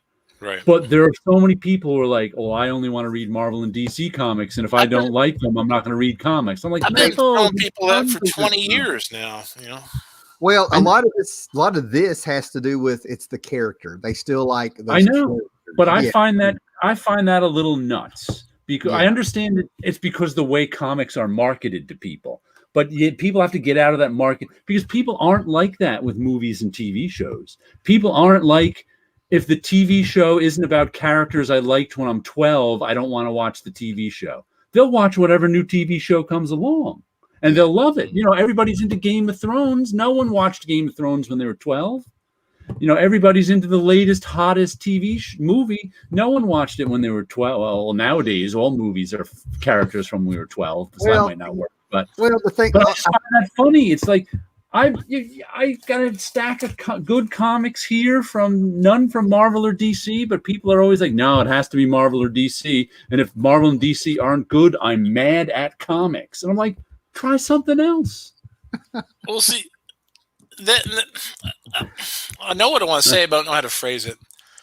I've always viewed comics fans in terms of like fitting into two different categories in terms of what they'll read.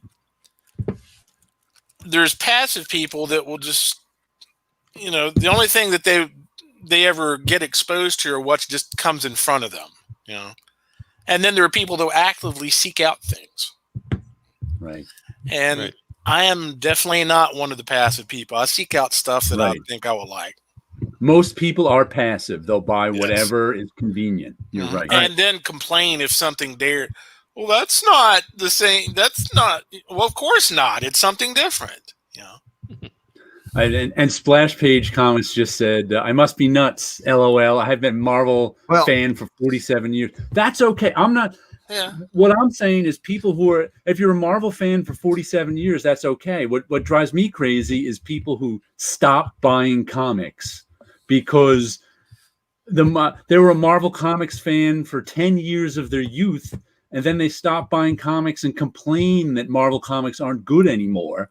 And so therefore they don't buy any comics. And I'm like, well, all right, guys. And I gotta bring up once again the story. I think I told you, but when Marvel went bankrupt, it disrupted the comic book market in Portugal. We no longer had New Marvel or DC in the newsstands, and I was going through comics withdrawal. Okay, I gotta buy something, and I tried the Bonelli comics from Tex, from Italy, from Tex, and I even bought a Disney again, which I hadn't done since I was 12. Because me being an idiot at 12, I'm going to stop reading Disney because this is for kids. Idiots. Hey, we know how I find some good comics. I got your back. I got your back on this one. You give me some Beagle Boys, maybe a little Super Goofy. I'm right there, man. You know. Did you find some comics you liked? Yeah. Yeah, exactly. I even bought Witchblade. Right. Which normally I wouldn't have bought. Garth Ennis? Man. Christina Z and the. Wait a minute. No, Garth Ennis did the Darkness. Yeah. I'm going to retract that. Garth Ennis did the Darkness. Sorry. Yes. Yeah. And like I said, I have been finding it weirder and weirder lately that people insist that Marvel and DC comics that they liked when they were 15, they should still like now, 40 years later. And I'm like, the odds of you liking it 40 years later are so, I mean, it's completely different people, completely different. The idea that current Marvel and DC comics can satisfy you at 45 like they did when you were 14. Current Marvel and DC aren't. Never mind. I'm not going to say it. I'm going to let it go. I'm not going to say it. They're not saying it. Say it. No. Clean it up a little bit, but say it. You might think they're bad, but that's okay. Why wouldn't you? What other thing do you like? Do you like when you were 12 that is still being made that you still think is great? There's nothing. But we expect this of comics. AC/DC. Well, Big Mac. In the UK, the EastEnders. The EastEnders. But at least AC/DC is the same guys still making music. No, that's different than if they weren't. I mean, the guys who made Marvel and DC comics when you were 12 are not making Marvel and DC comics now. But we expect to still like them because that's how they market them to us. They market it to us you should like Spider-Man. It doesn't matter who does Spider-Man. It doesn't matter, what format we sell Spider-Man. It doesn't matter what the story is. You should like Spider-Man. And then inevitably people don't like Spider-Man because it's a completely different crew doing it. And they're like, oh, I can't. Marvel's so terrible. I don't like Spider-Man. We probably could or would like Spider-Man now if it had good stories and good art. You can still have quality even if it's different, and the quality's not. Listen, I grew up in the 70s listening to Silver Age people tell me how terrible comics were in the 70s. And by their judgment, they were. Because it depends on when people who are reading comics now, who start getting into comics now, who are 12, are going to like these issues now. Because that was their golden age when they're 12. And then when they're 40, they're going to be saying Spider-Man is terrible. One thing.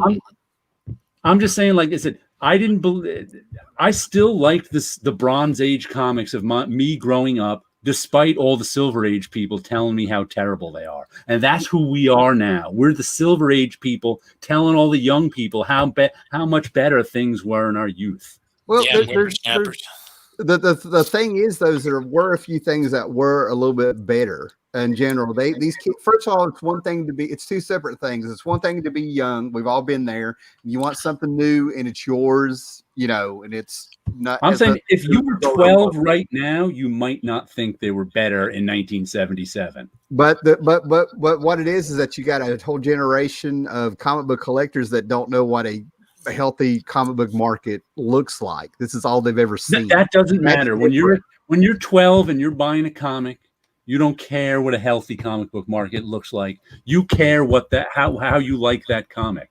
And if you were 12 reading Marvel and DC comics right now, you just might like them. And when some old fogey tells you how comics were so much better when I was 12, you're going to look at that old fogey and go, what an idiot. Well, there's people that 10 years go by, and then you go back and look at EC and realize, hey, that guy may have been right. You might or you might not, or you might look back with no. Listen, I think G.I. Joe and the Transformers are terrible. I thought they were terrible when they were coming out.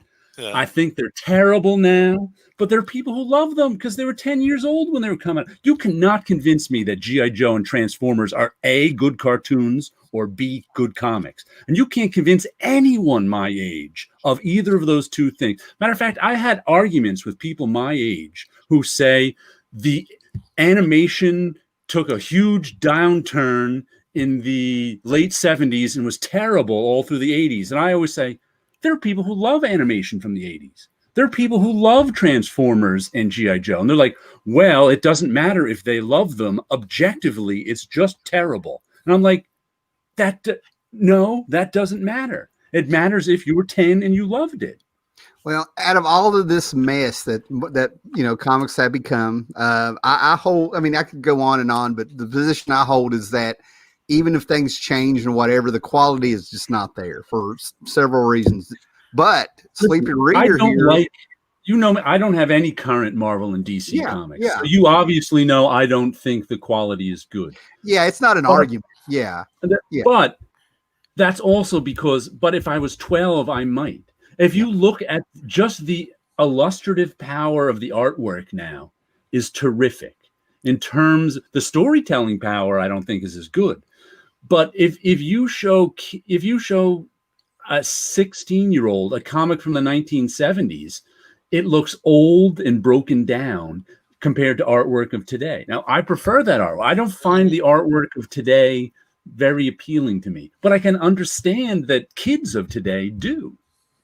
There's a whole range of art out there that's different, and seriously, I think we've had the discussion. There's some stuff out there that I did this crap on my notebook in 7th grade, sitting there trying not to pay attention in school, and that's what some artwork looks like today. I mean, it's out there. But anyway, the thing I'm bringing up here is current superhero comics have more occasional good comics, much better than 1994. It was everybody here was collecting comics in 94. This is when everybody wanted to be Image. You know what I mean? Everybody had a Lee or a Liefeld style, even a little Valentino in there and all this stuff, right? But I think the big word here is occasional good comics. That's why when you have this conversation with people still collecting comics, they'll bring up a good comic. Right. It's still out there, but you have to dig so hard to find something. If you're in that work. There are just more comics now than there were back then too. Right. That's why you have to 800 comics on the shelves a month if you took every comic that came out in the 90s. I'm talking about like the Bronze Age. Like in the 90s, there were so many comics you had to dig a lot. But even like the 70s compared to now, there's just so many more. Yeah, mediocre Marvel stuff from the Bronze Age is mediocre stuff. I would say, and mediocre stuff from Marvel and DC, mediocre stuff from Marvel right now at least looks more sophisticated than it did in the 70s. I mean, if you look at comic, like, once again, I don't read any Marvel or DC books, so I obviously don't like them, but I don't expect to like them. I don't expect to like them just because I liked them when I was 12. That's what I'm saying is weird. People actually get mad that they don't like Marvel and DC books now. I say there's plenty of other books to read. I've been reading other books other than Marvel and DC for 3 decades now. Right. Yet most of my friends who are comic fans and say they're comic fans haven't read any comics in decades. That's the thing. Like because they only want to read Marvel. What they really want is to be 12 years old again reading a comic. They don't want to read a comic today that they like. They want to pick up a comic and be 12 years old again reading a comic. And that's a lot to ask. You see, I think that's a lot of the people you're talking about, but not all the people you're talking about. No. I'm not saying conversation keeps coming up. Yeah. I'm saying we can have a discussion of the relative merits of any Marvel or DC comic here, the four of us. But we're probably not going to, but like you said, Maestro, we both kind of read and liked recently. That was one of the recent ones. We can do that.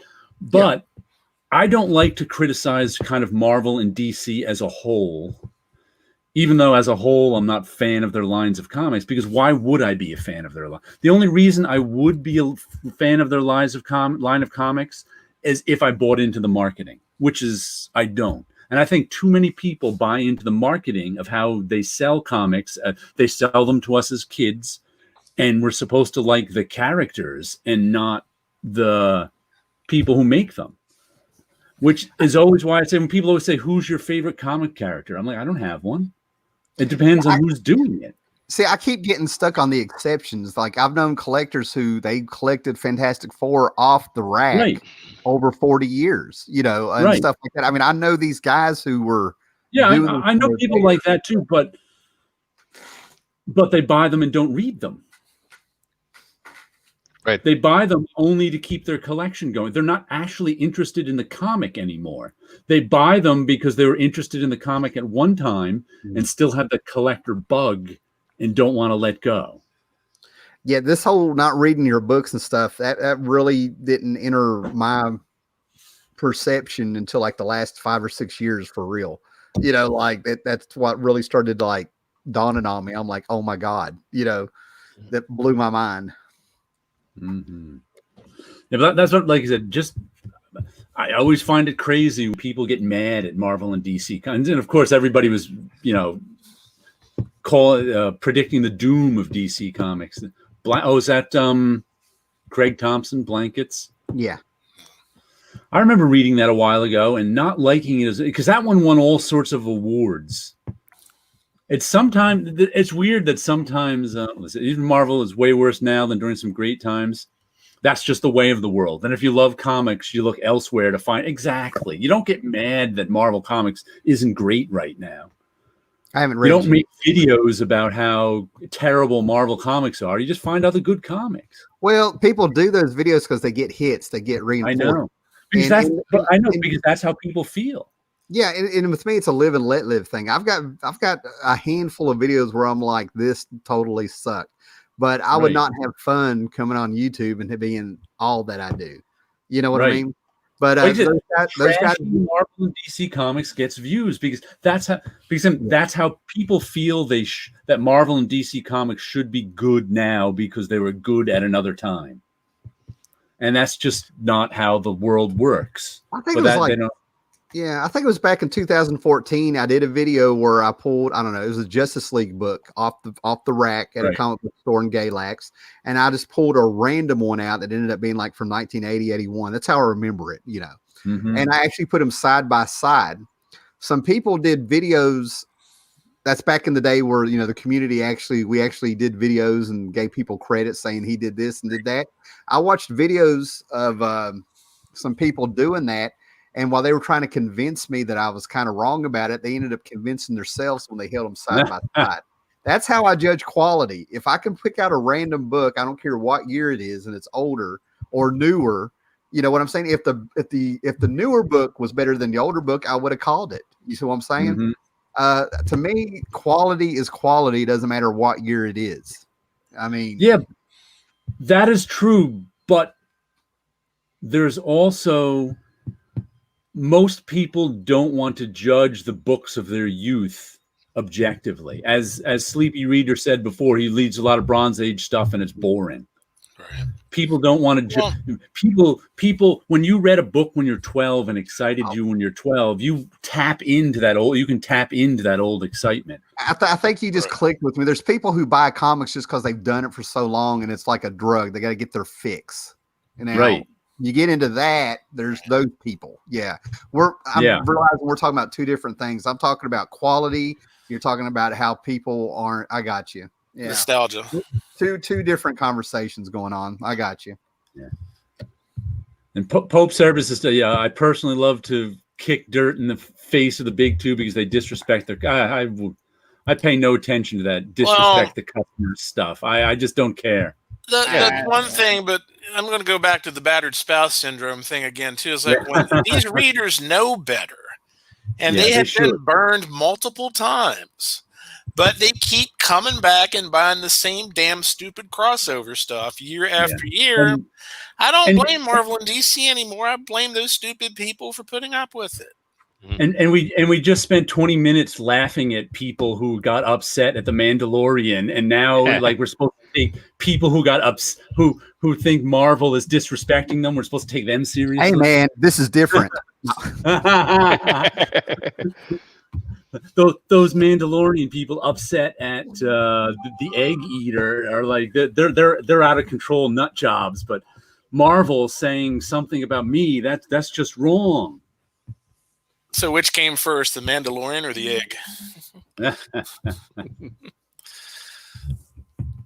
Yeah, like I said, I don't pay much attention to. I mean, I think you should be nice to your customers. That's how you sell stuff. But the other thing is this is a conversation that's been had for 4 years now on YouTube. There's plenty of videos. You know what I mean? They treat customers. The attitude towards customers was shitty. It got shitty, but even before that, it's like Jared said about marketing. There were people that said that they only bought the books when asked it. Would you like to buy a series that would have focus on quality, good story, good artwork, if it was disconnected from what was going on in the rest of the universe? And they said no. The story has to matter to the continuity. Right. And I'm all for continuity because I like that I don't like that the characters contradict something from one story to the other, even if they're 5 years apart, because the story flows. I like Eric Larson's definition of continuity. He said continuity is just believing that everything happened to this one person. Yeah. That's all. That's all it is. There's nothing more complicated than that. Every Spider-Man story happened to Peter Parker. Well, that's all. But it goes. The thing with the crossovers is that it's not that the story just happened. It's that the story is relevant to. Right. Even if it's with two complete characters, both characters need to be in World War Hulk or in Empire or whatever the crossover du jour is. Otherwise, it doesn't matter, and that's even a worse mental prison to be in than just I've been buying Fantastic Four for 40 years and I'm going to keep buying it. It's forcing yourself to buy books that you normally wouldn't give a shit about, for the sake of having a supposed complete story. Chapter, a supposed chapter in a story where that chapter is completely inconsequential. Well, see, it's even worse now because people don't do it just for stories; they do it for variant covers. Well, we'll get to that. I mean, I'm agreeing with Scott. I mean, there's something I want to interject before we go that way and stuff. It goes back to the unwritten contract. You have people who invested their time and money in that unwritten contract with Marvel, and the Marvel's rules were the world outside your window, continuity. You even helped Mark Grunwald keep the continuity or fix it or come up with an excuse.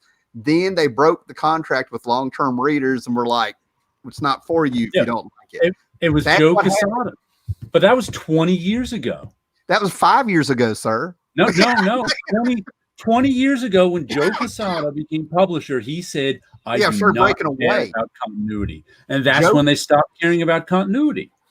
Yeah, but they didn't force a bunch of change on a lot of people all at once. It was a gradual thing, and they came up with excuses. People were scrolling. They didn't care about continuity. If you expect them, if you care about continuity and think there's a contract, When the editor-in-chief says we don't care about continuity anymore, believe him. And if you care about continuity, you got to go somewhere else because the people making it don't care about continuity. But 20 years funny that just when, Buffy the Vampire Slayer and stuff like that were introducing continuity to mainstream movies and TVs, Marvel decided not to care about continuity anymore. But that 20 years ago, did they get on Twitter like Dan Slott did and tell somebody to go F themselves? No, but that's just this day. They would have. 20 years ago, 1,000 people couldn't get on Twitter and tell Dan Slott he was an asshole. And if you don't think that affects you as a human being, it will. And I can guarantee you, step away from social media. You walk away, but you also have to mark that. That's just it. That's the double-edged sword of social media. No. They said this is my Twitter. It has nothing to do with Marvel. Right. This is my personal Twitter. You can't have it both ways. You walk away, or you take off the. Well, then if it's her personal media, then if it's his personal social media, you can't talk about his comics on it. Well, he creeps me out. But you're gonna complain to him on his social media because that's where you can get to him. That's where all the trolls are going to get to him. So don't complain about creators being mean to you on social media if you're not going to complain about the 1,000 other people being mean to him. Well, the whole thing is personal accountability. I blocked Slott now because of his behavior, because he told me he went through and he was starting to lurk in all my stuff. It creeped me out. So I blocked him. No harm, no foul. No, nothing. Don't complain about him. You brought his name up. You were the one who brought his name up to complain about him, and you were, and you didn't bring up the name of the 1,000 trolls. It's okay, man. It's okay. Every day. No, I'm just telling you, this drives me crazy when people blame it's like they blame the celebrity for acting badly when 1,000 people act badly. That takes a toll on your psyche. When you've got 1,000 people calling you an asshole every day, you're going to be going, these people are assholes. And all of a sudden, he's so terrible to the customers. He called them assholes. And it's like, you didn't know. And it's 1,000 people who are calling him an asshole who are then complaining that he's calling them asshole. So it's like the creators are, when you're a celebrity interacting with your fans, you're in a no-win situation because all the trolls have access to you. Just imagine. They have blockchains. They have used blockchains to take out people that had anything to do with diversity. And then people complain they don't treat their customers well. They use blockchains. Yeah, that's what I'm trying to say. We don't play in the road because we know we'll get hit with cars. So we take care of things and we go behind a fence or a yard. Same thing on social media. You want no celebrities on social media? No, it's if you don't know how to behave. It's like in real life. If you were in real life and you were with somebody, and let's take your wife. If you're in real life with your life and some troll comes up to her, you're going to go, stop being an asshole. That's my wife. Stop being an anybody you know. Trolls don't act like that in real life because society doesn't let them. Because if you try to troll somebody in real life, you're going to have somebody stop you. You're going to have somebody step in and say, stop being an asshole or we're throwing you out of here. That's how real life works. Yeah, but we're social media. It's not real life. I know, but we expect different rules on. So we expect to be able to be an asshole to whatever creator we want, and them just take it. Otherwise, they're not being nice to the customer. We would not expect if you were in a line to meet Dan Slott, and there were trolls coming up in the line and saying bad things to him, they'd be escorted out. And the whole line would go, boo, get out of here, you, boo, get out of here. But in social media, that doesn't happen. And then we blame the celebrity for doing what any human being would do when 1,000 people in line troll him. And we're like, oh, he's not well behaved at all. Oh my goodness, they don't know how to be nice. Oh my goodness. It's like, well, how come you didn't say anything to the 1,000 trolls in line? This all reminds me of a quote that came from Robert E. Howard. I'll just read the quote directly. It said, civilized men are more discourteous than savages because they know they can be impolite without having their skulls. Yeah. Right. And that's how that when there's no consequences to your action, people are savages. And the creators have to deal with savages all day.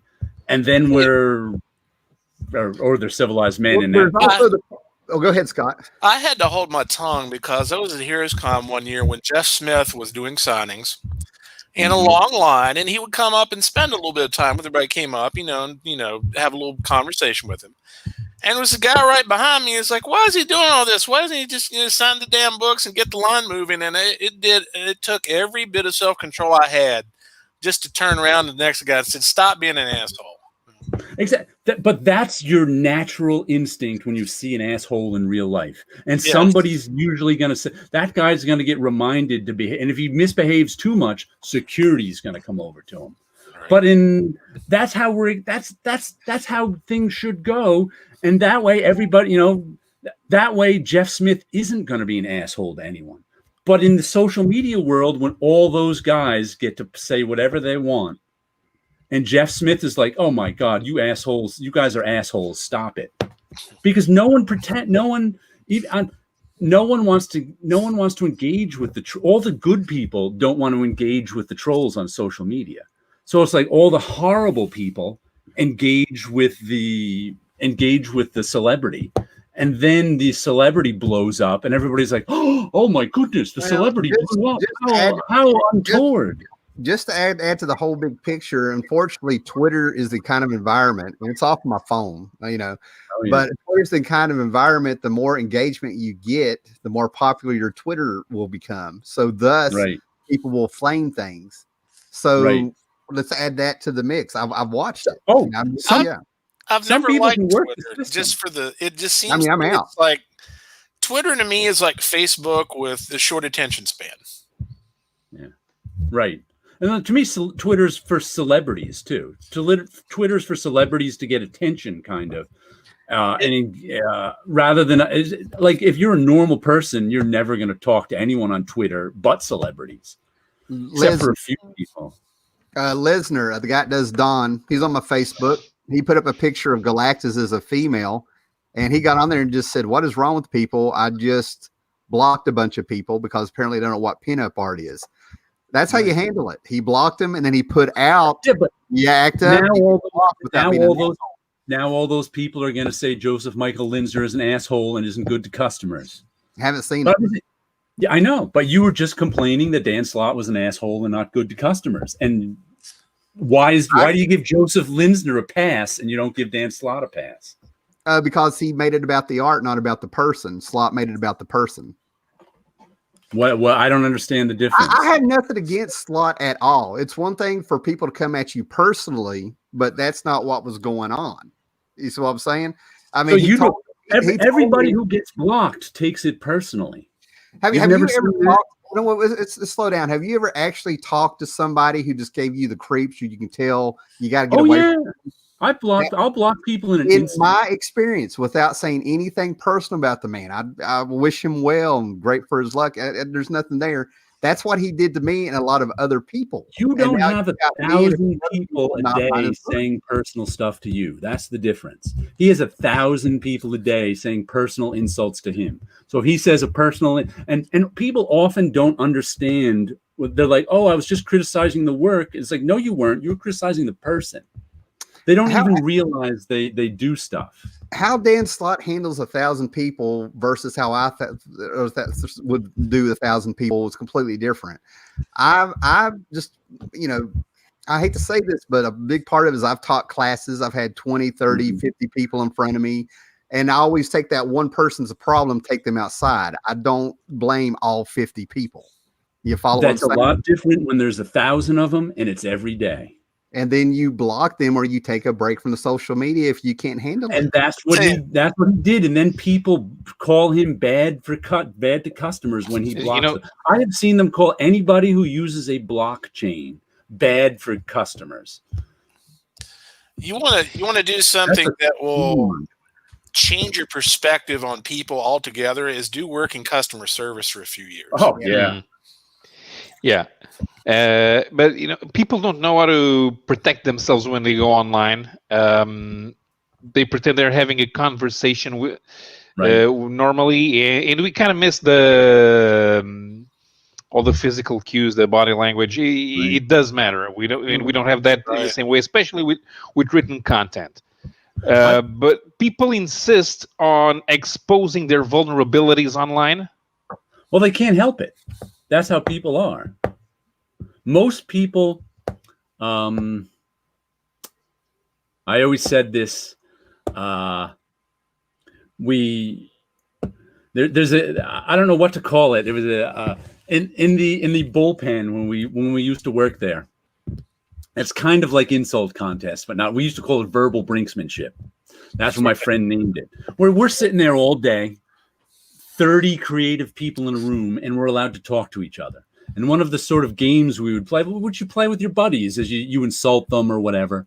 Right. And the whole idea is to try and get them mad. And they know you're trying to get them mad. And you know you're trying to get them. You're trying to go up to that brink where you really get them mad or see how close you are. And that's just how you play. And you learn people's strengths and weaknesses and what you're doing. And what I always say is, and I was particularly good at the game, what people tell you, what people say to you, what people insult you with, is their weaknesses. That's what they. So when you say people reveal their weaknesses online, they can't help it. Yeah, they project their own. They can, and trolls really can pick up on that. That's how they wind people up. So when you go online and say something, you can't help but your own flaws are. It goes beyond that. Humanity is. People think that.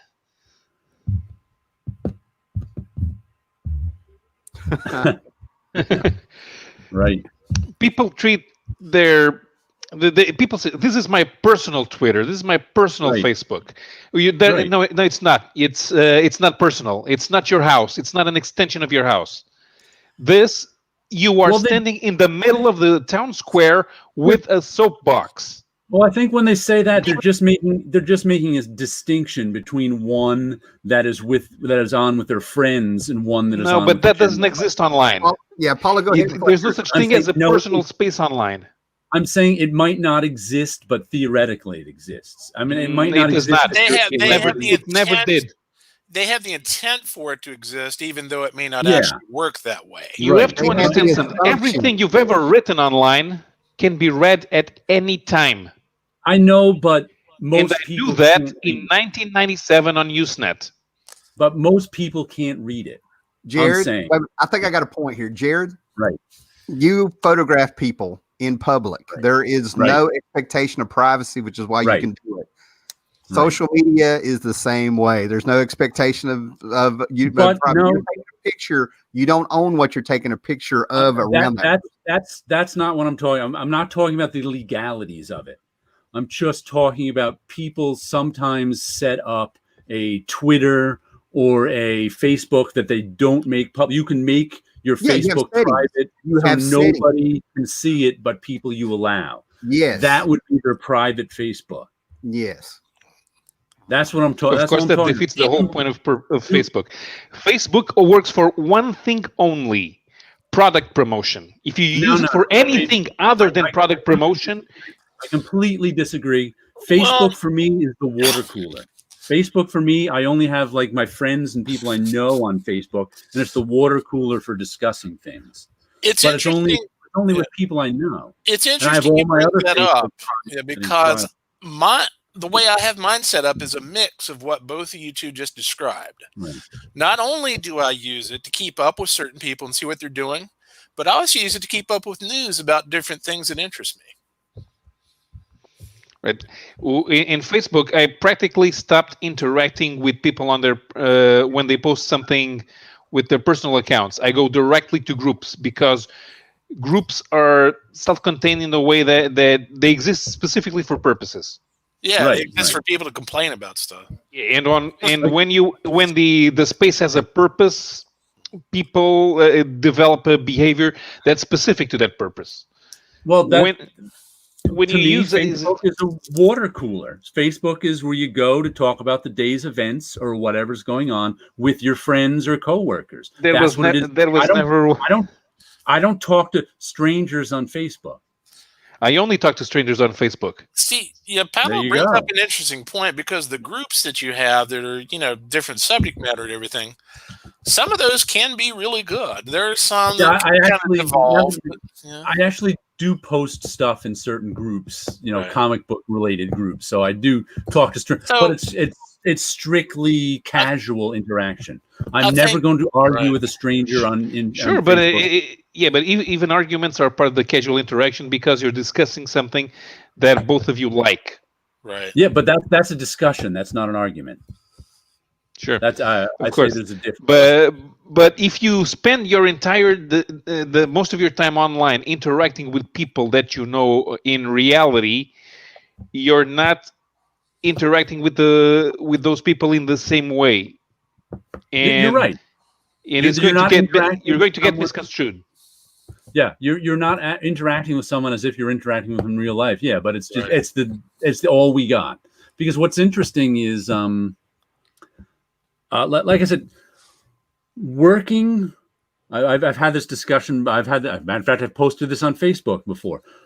Working for Marvel Comics was different than working for a regular company, in that when you work for a normal company, you develop friendships with people. But when you leave the company, you normally never hear from them again, because the friendships you had were really based on the job. Your commonality was doing the job. Mm-hmm. But when you work for Marvel, the commonality is usually you liked comic books. Right. So it's like I can still talk to people I worked with, 25 years ago at Marvel, because we can talk comic books. We automatically have that in. So I can still talk to people from that long ago just because of comic books. Where if I worked at a machine shop, we'd have nothing to talk about. So that's why I can still talk to people. I don't have to go to a group to talk about comic books. I can talk to the people I used to work with about comic books. So that's kind of distinct and unique to working like that. So that where you go to groups to talk about comic books, I don't have to. It's still, that's why Facebook is the water cooler to me. Because I know people, and we work in the same business, and some of us worked in the same company. People that in real life they would talk about, that would have arguments about soccer, and they would get heated up. And then they'd go out for a drink, and then tomorrow they'd have a new argument about soccer. Right. But when they talk about soccer on Facebook, they feel like it gets nasty, and they unfriend each other. Right. That I can understand, because that is why I just won't argue about anything on Facebook anymore, because it's not worth it. Right. And it takes up too much of your time, gets you wound up, and you miss things. And if you're to take the conversation we're having right now and transcribe it into text, it wouldn't have the same impact as what we're actually talking about right now. People might read it like we're really angry at each other. Exactly. Right. They might, yes. Yeah. And we're just having a discussion. And we're not even talking about soccer. Yeah. Pope Cerebus. I worked at a strip club, and let me tell you, great work, friends. There you go. I believe it. A pope in a strip club. Why does that not surprise me?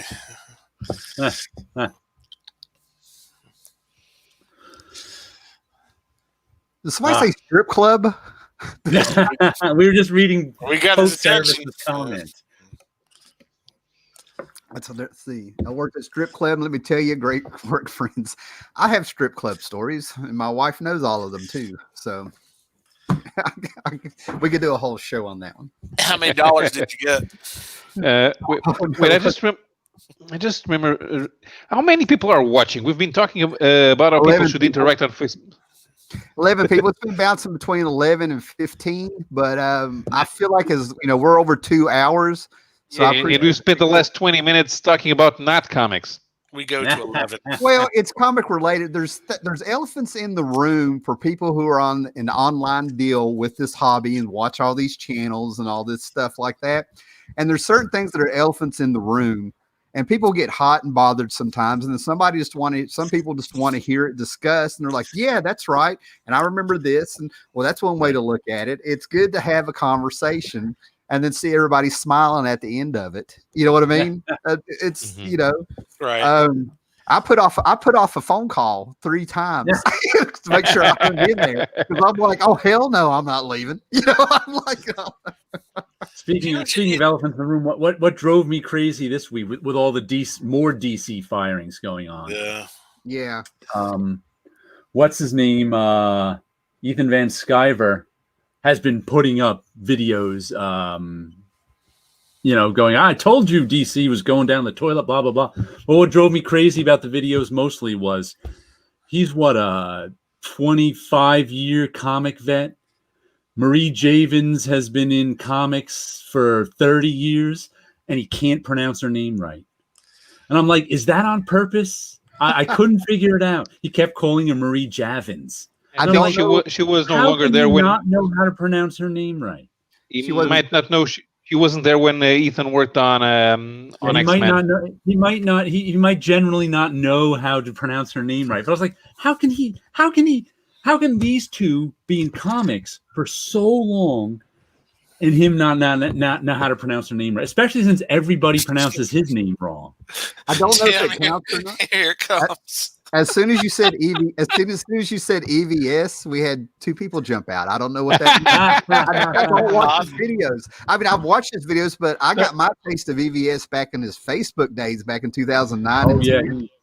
I saw some stuff. You know what I mean? I saw him pull some crap. There's one thing about Marie Javins. Every now and then to see he's Dennis the Menace. The Menace. That's what he is.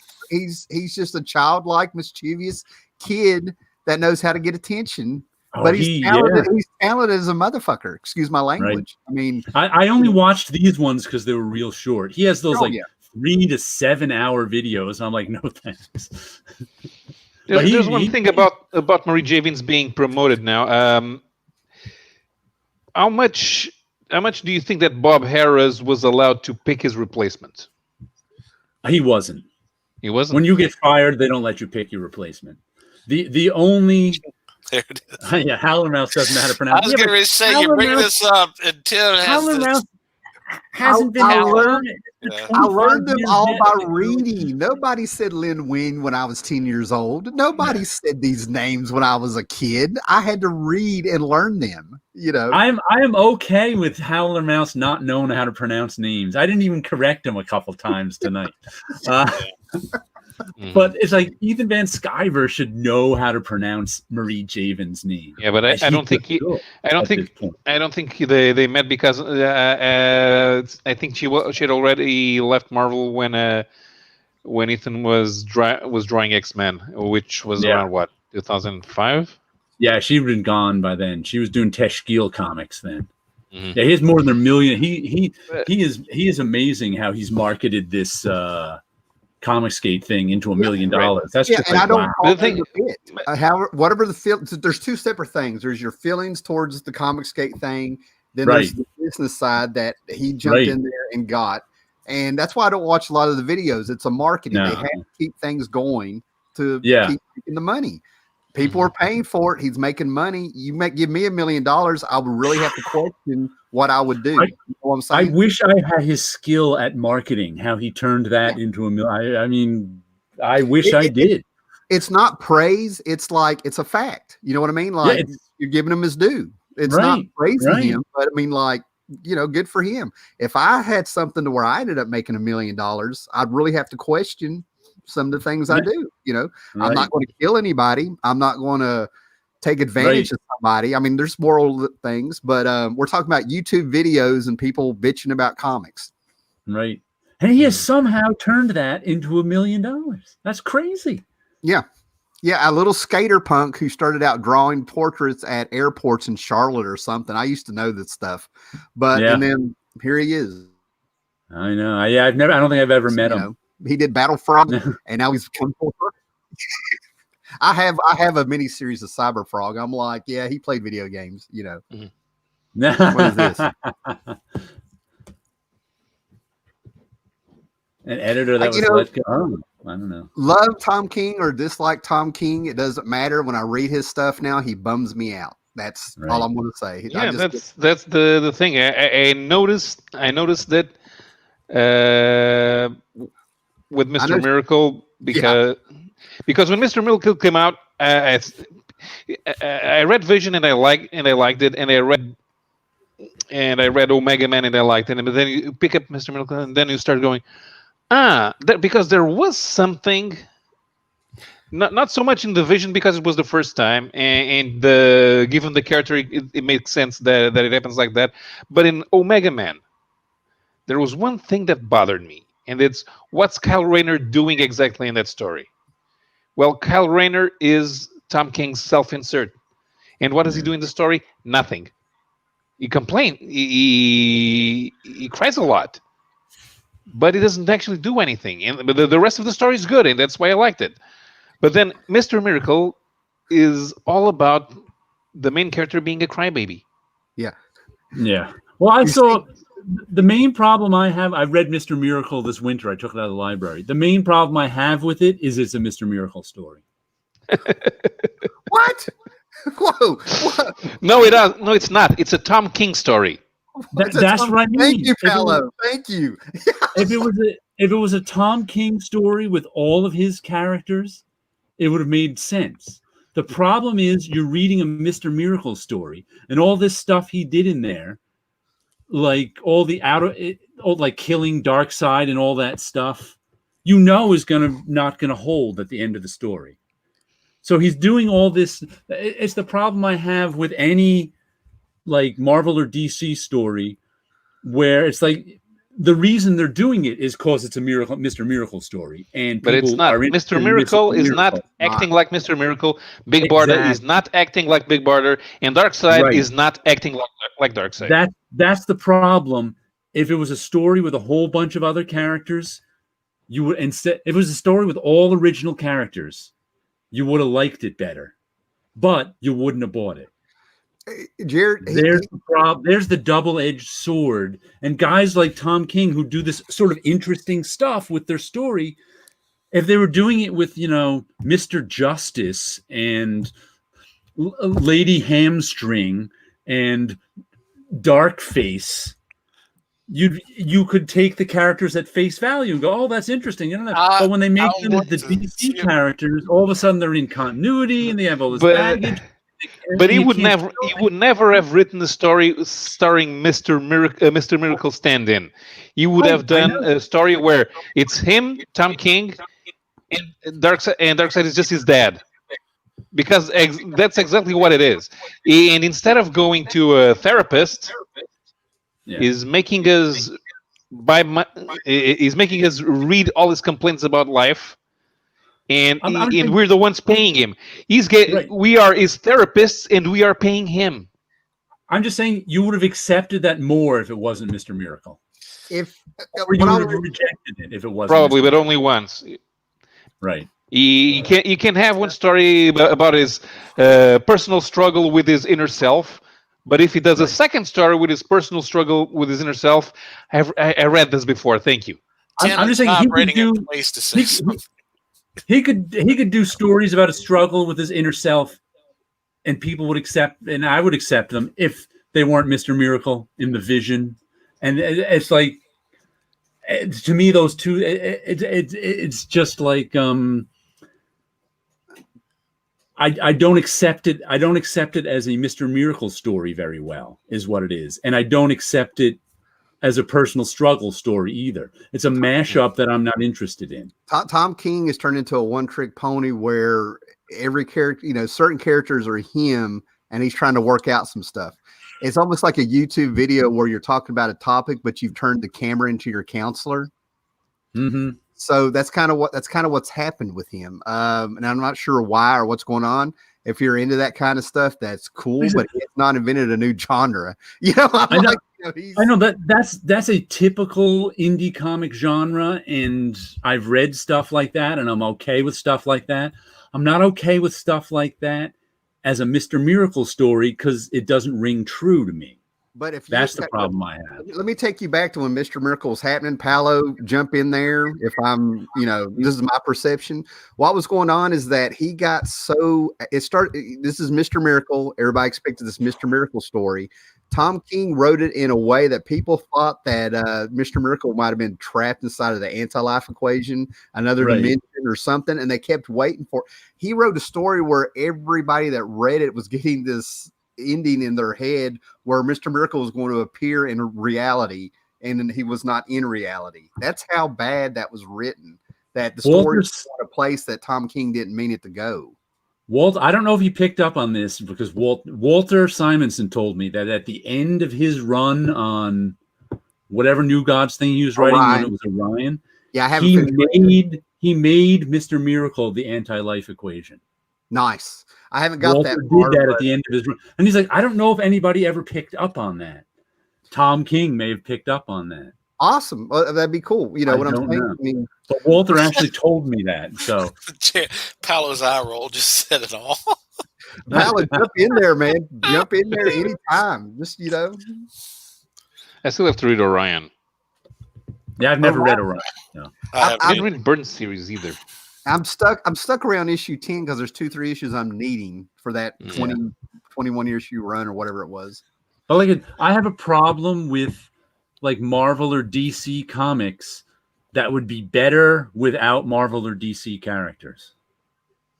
To me, but that's one of those things where, it'll sell better with a Marvel or DC character. I would like to see a Batman book that takes place outside of the DC universe. Not even that. I wouldn't care about that. That doesn't matter. But it's like it is very important in that Mr. Miracle story that that people die. I forget which characters died. And it's important that they die to the story. But they didn't really die. That's the problem. The death has no impact. The death of Darkseid in a Mr. Miracle 12-issue limited series has no impact.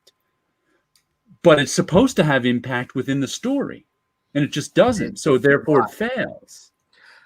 Craft-wise, I'm agreeing with you with that story. Yeah. Craft-wise, that single 12 issues. And I think that's the problem with every Marvel and DC story like that.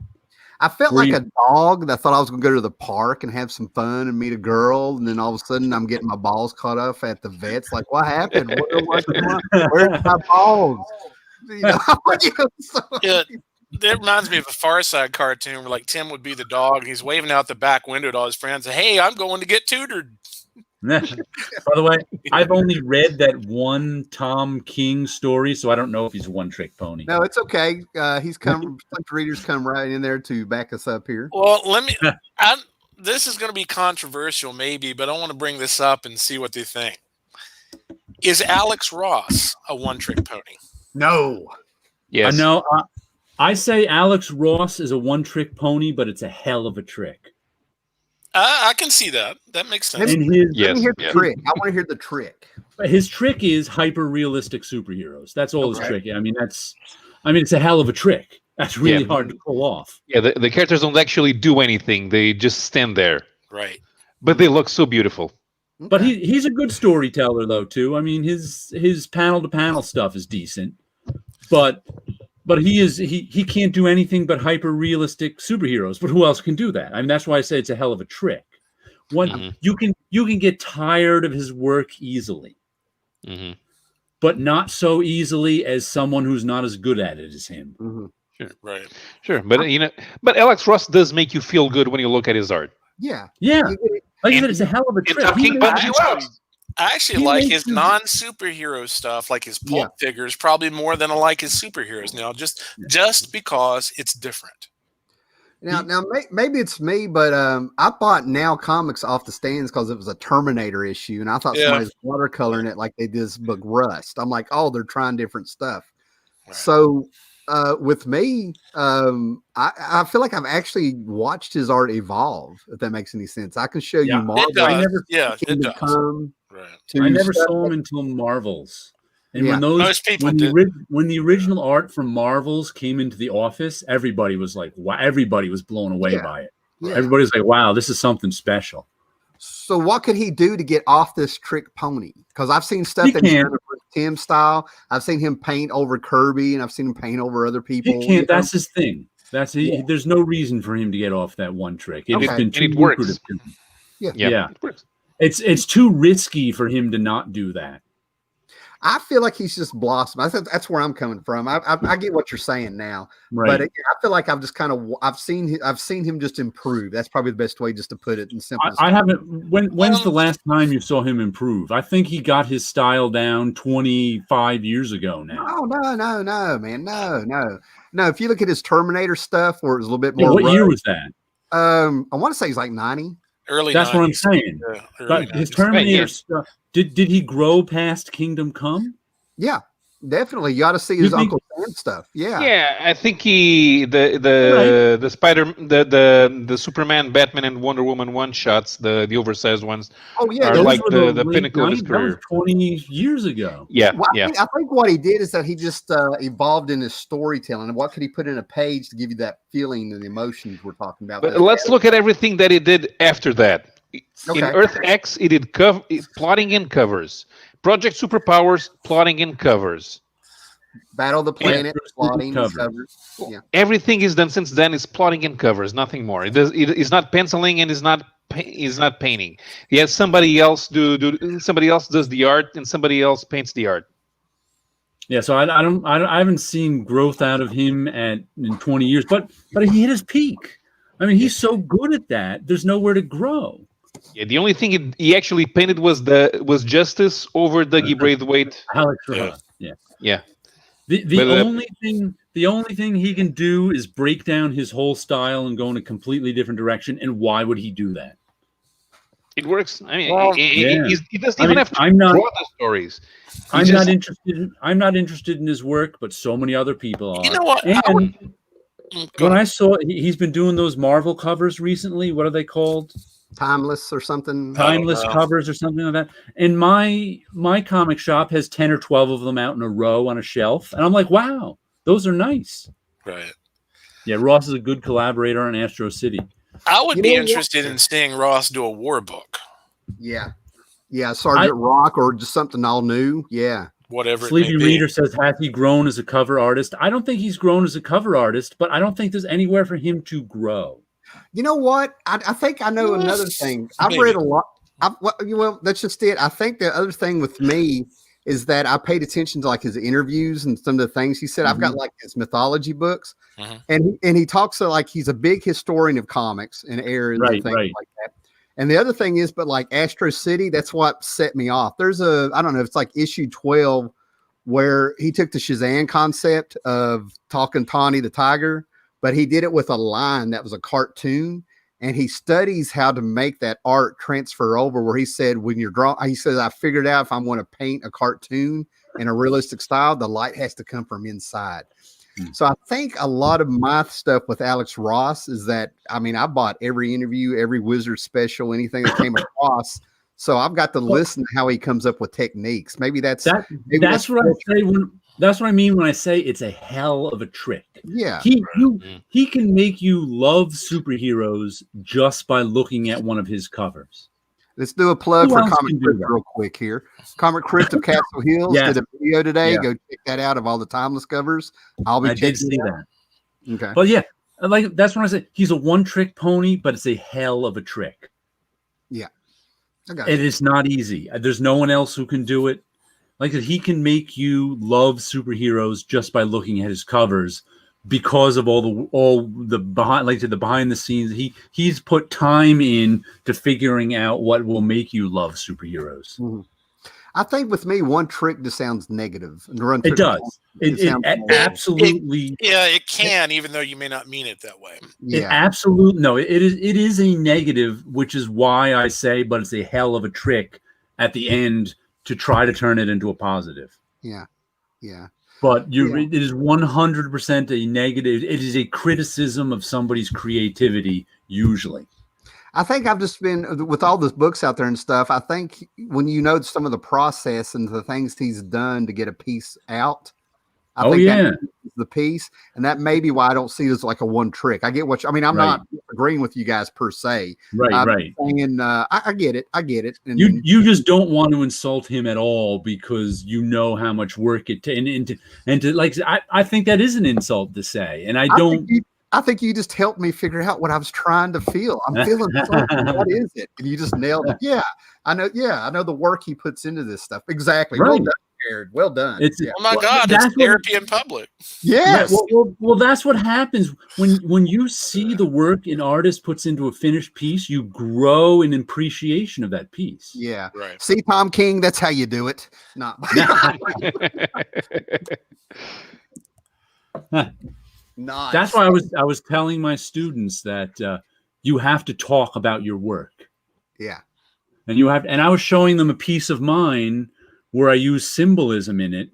And I was like, you have to tell people your symbolism because unless it's incredibly obvious, because I used to love putting secret symbols and stuff, but people didn't get it. And people want to know what it is. And if you say, oh, it's a secret symbol, you'll just upset them. So it's like I go, I draw people like holding a ball in their hand. And to me, that's an idea. They're playing with an idea. And I always tell people that's what that means. Because if you don't tell people that, they're not going to know. And they're not going to, something like, so you have to tell them the work that goes in, like the symbolism of the line that he put in and of the light coming from within them. You might not have picked up on unless you read that interview. Yeah. And now you appreciate that when you see it. You know exactly what you're talking about. Moon shadows is something that Jared and I have talked about. Paolo, you guys have jumped in on a moon shadow talk before, right? I mean, yeah. I never got around to reading Moon Shadow. I have Blood. I remember Blood, a Tale, but yeah, and the stuff that he did for Paradox Press, I never got I never even saw for sale. Although I think it was Brooklyn Dreams. I think I was interested in that. Pope Service is currently waiting in line to call Alex Ross an a-hole. But yeah, and I understand why he says that about JM de Matteis. But he does a good job balancing the commercial stuff with the personal stuff. So yeah, I've always thought he could. You can weave in, you can weave in and out of it, and most. I read a lot of his stuff in the '80s, and I thought he was very versatile. Yeah, to me, he just comes off like a pro. I don't know if that makes any sense. Yeah. It's like, what's the job? I'm serving this job in the story. Over here, he can handle a job. Here's my personal stuff. Here's the job. That's how he comes off. What do you need from me? Yeah. And then over here, this is my Moon Shadow. Me and Muse did it. Come on over, check it out. This is, what do we got here? Man, we went all over the place tonight. It's been a good show, man. Yeah. Unfortunately, these 3-hour shows don't get like as many hits as our hour or 2-hour shows. So they're going to be missing a lot of crap. They're going to be missing a lot of good stuff. I mean, especially the last hour here. And we were going good. Man. If you guys got anything else, let me know, man. I've kind of run out of steam, and I think we can wind it down. My new ring light is running out of light. It's been on for 2.5 hours, 3 hours now. So well, don't say the brand. It doesn't get a plug if it's not going to last the whole show. No, I know. And I had it on its low setting. We talked about Matt Wagner, one of my favorites. Mm-hmm. Yeah, he drew Mage. Yes, Matt Wagner. All right, awesome, man. Well, I think we can wind it down here, man. I'm a little spent. I'm a little hungry. Yep. Paolo got fired up. I love that moment. Love seeing that. And maybe next week we'll have a camera. The ongoing when will Scott get the camera thing going? He was so close. Yeah. Well, close I have one. It's just I never could get the audio to work. So, so close. Yeah, Amanda Comics says big money sponsors are mad at us. We need to get one of those League Shadow Legends sponsorships or something. Oh God, we're gonna have to do a commercial for Raid every 10 minutes, or for that VPN. What's the name of that famous VPN? Oh yeah, Brought to you by Icebreakers Mints. I got to mark this as a paid promotion now. Thank you, sir. We need more super chats. Brought to you by Acme Inc. because we need orders from somebody else besides Wile E. Coyote. Bringing you the best anvils since 1954. That's right. I didn't make Comicsgate corporate, so I'm poor. But anyway, all right, later, everybody. Have a good night. Bye.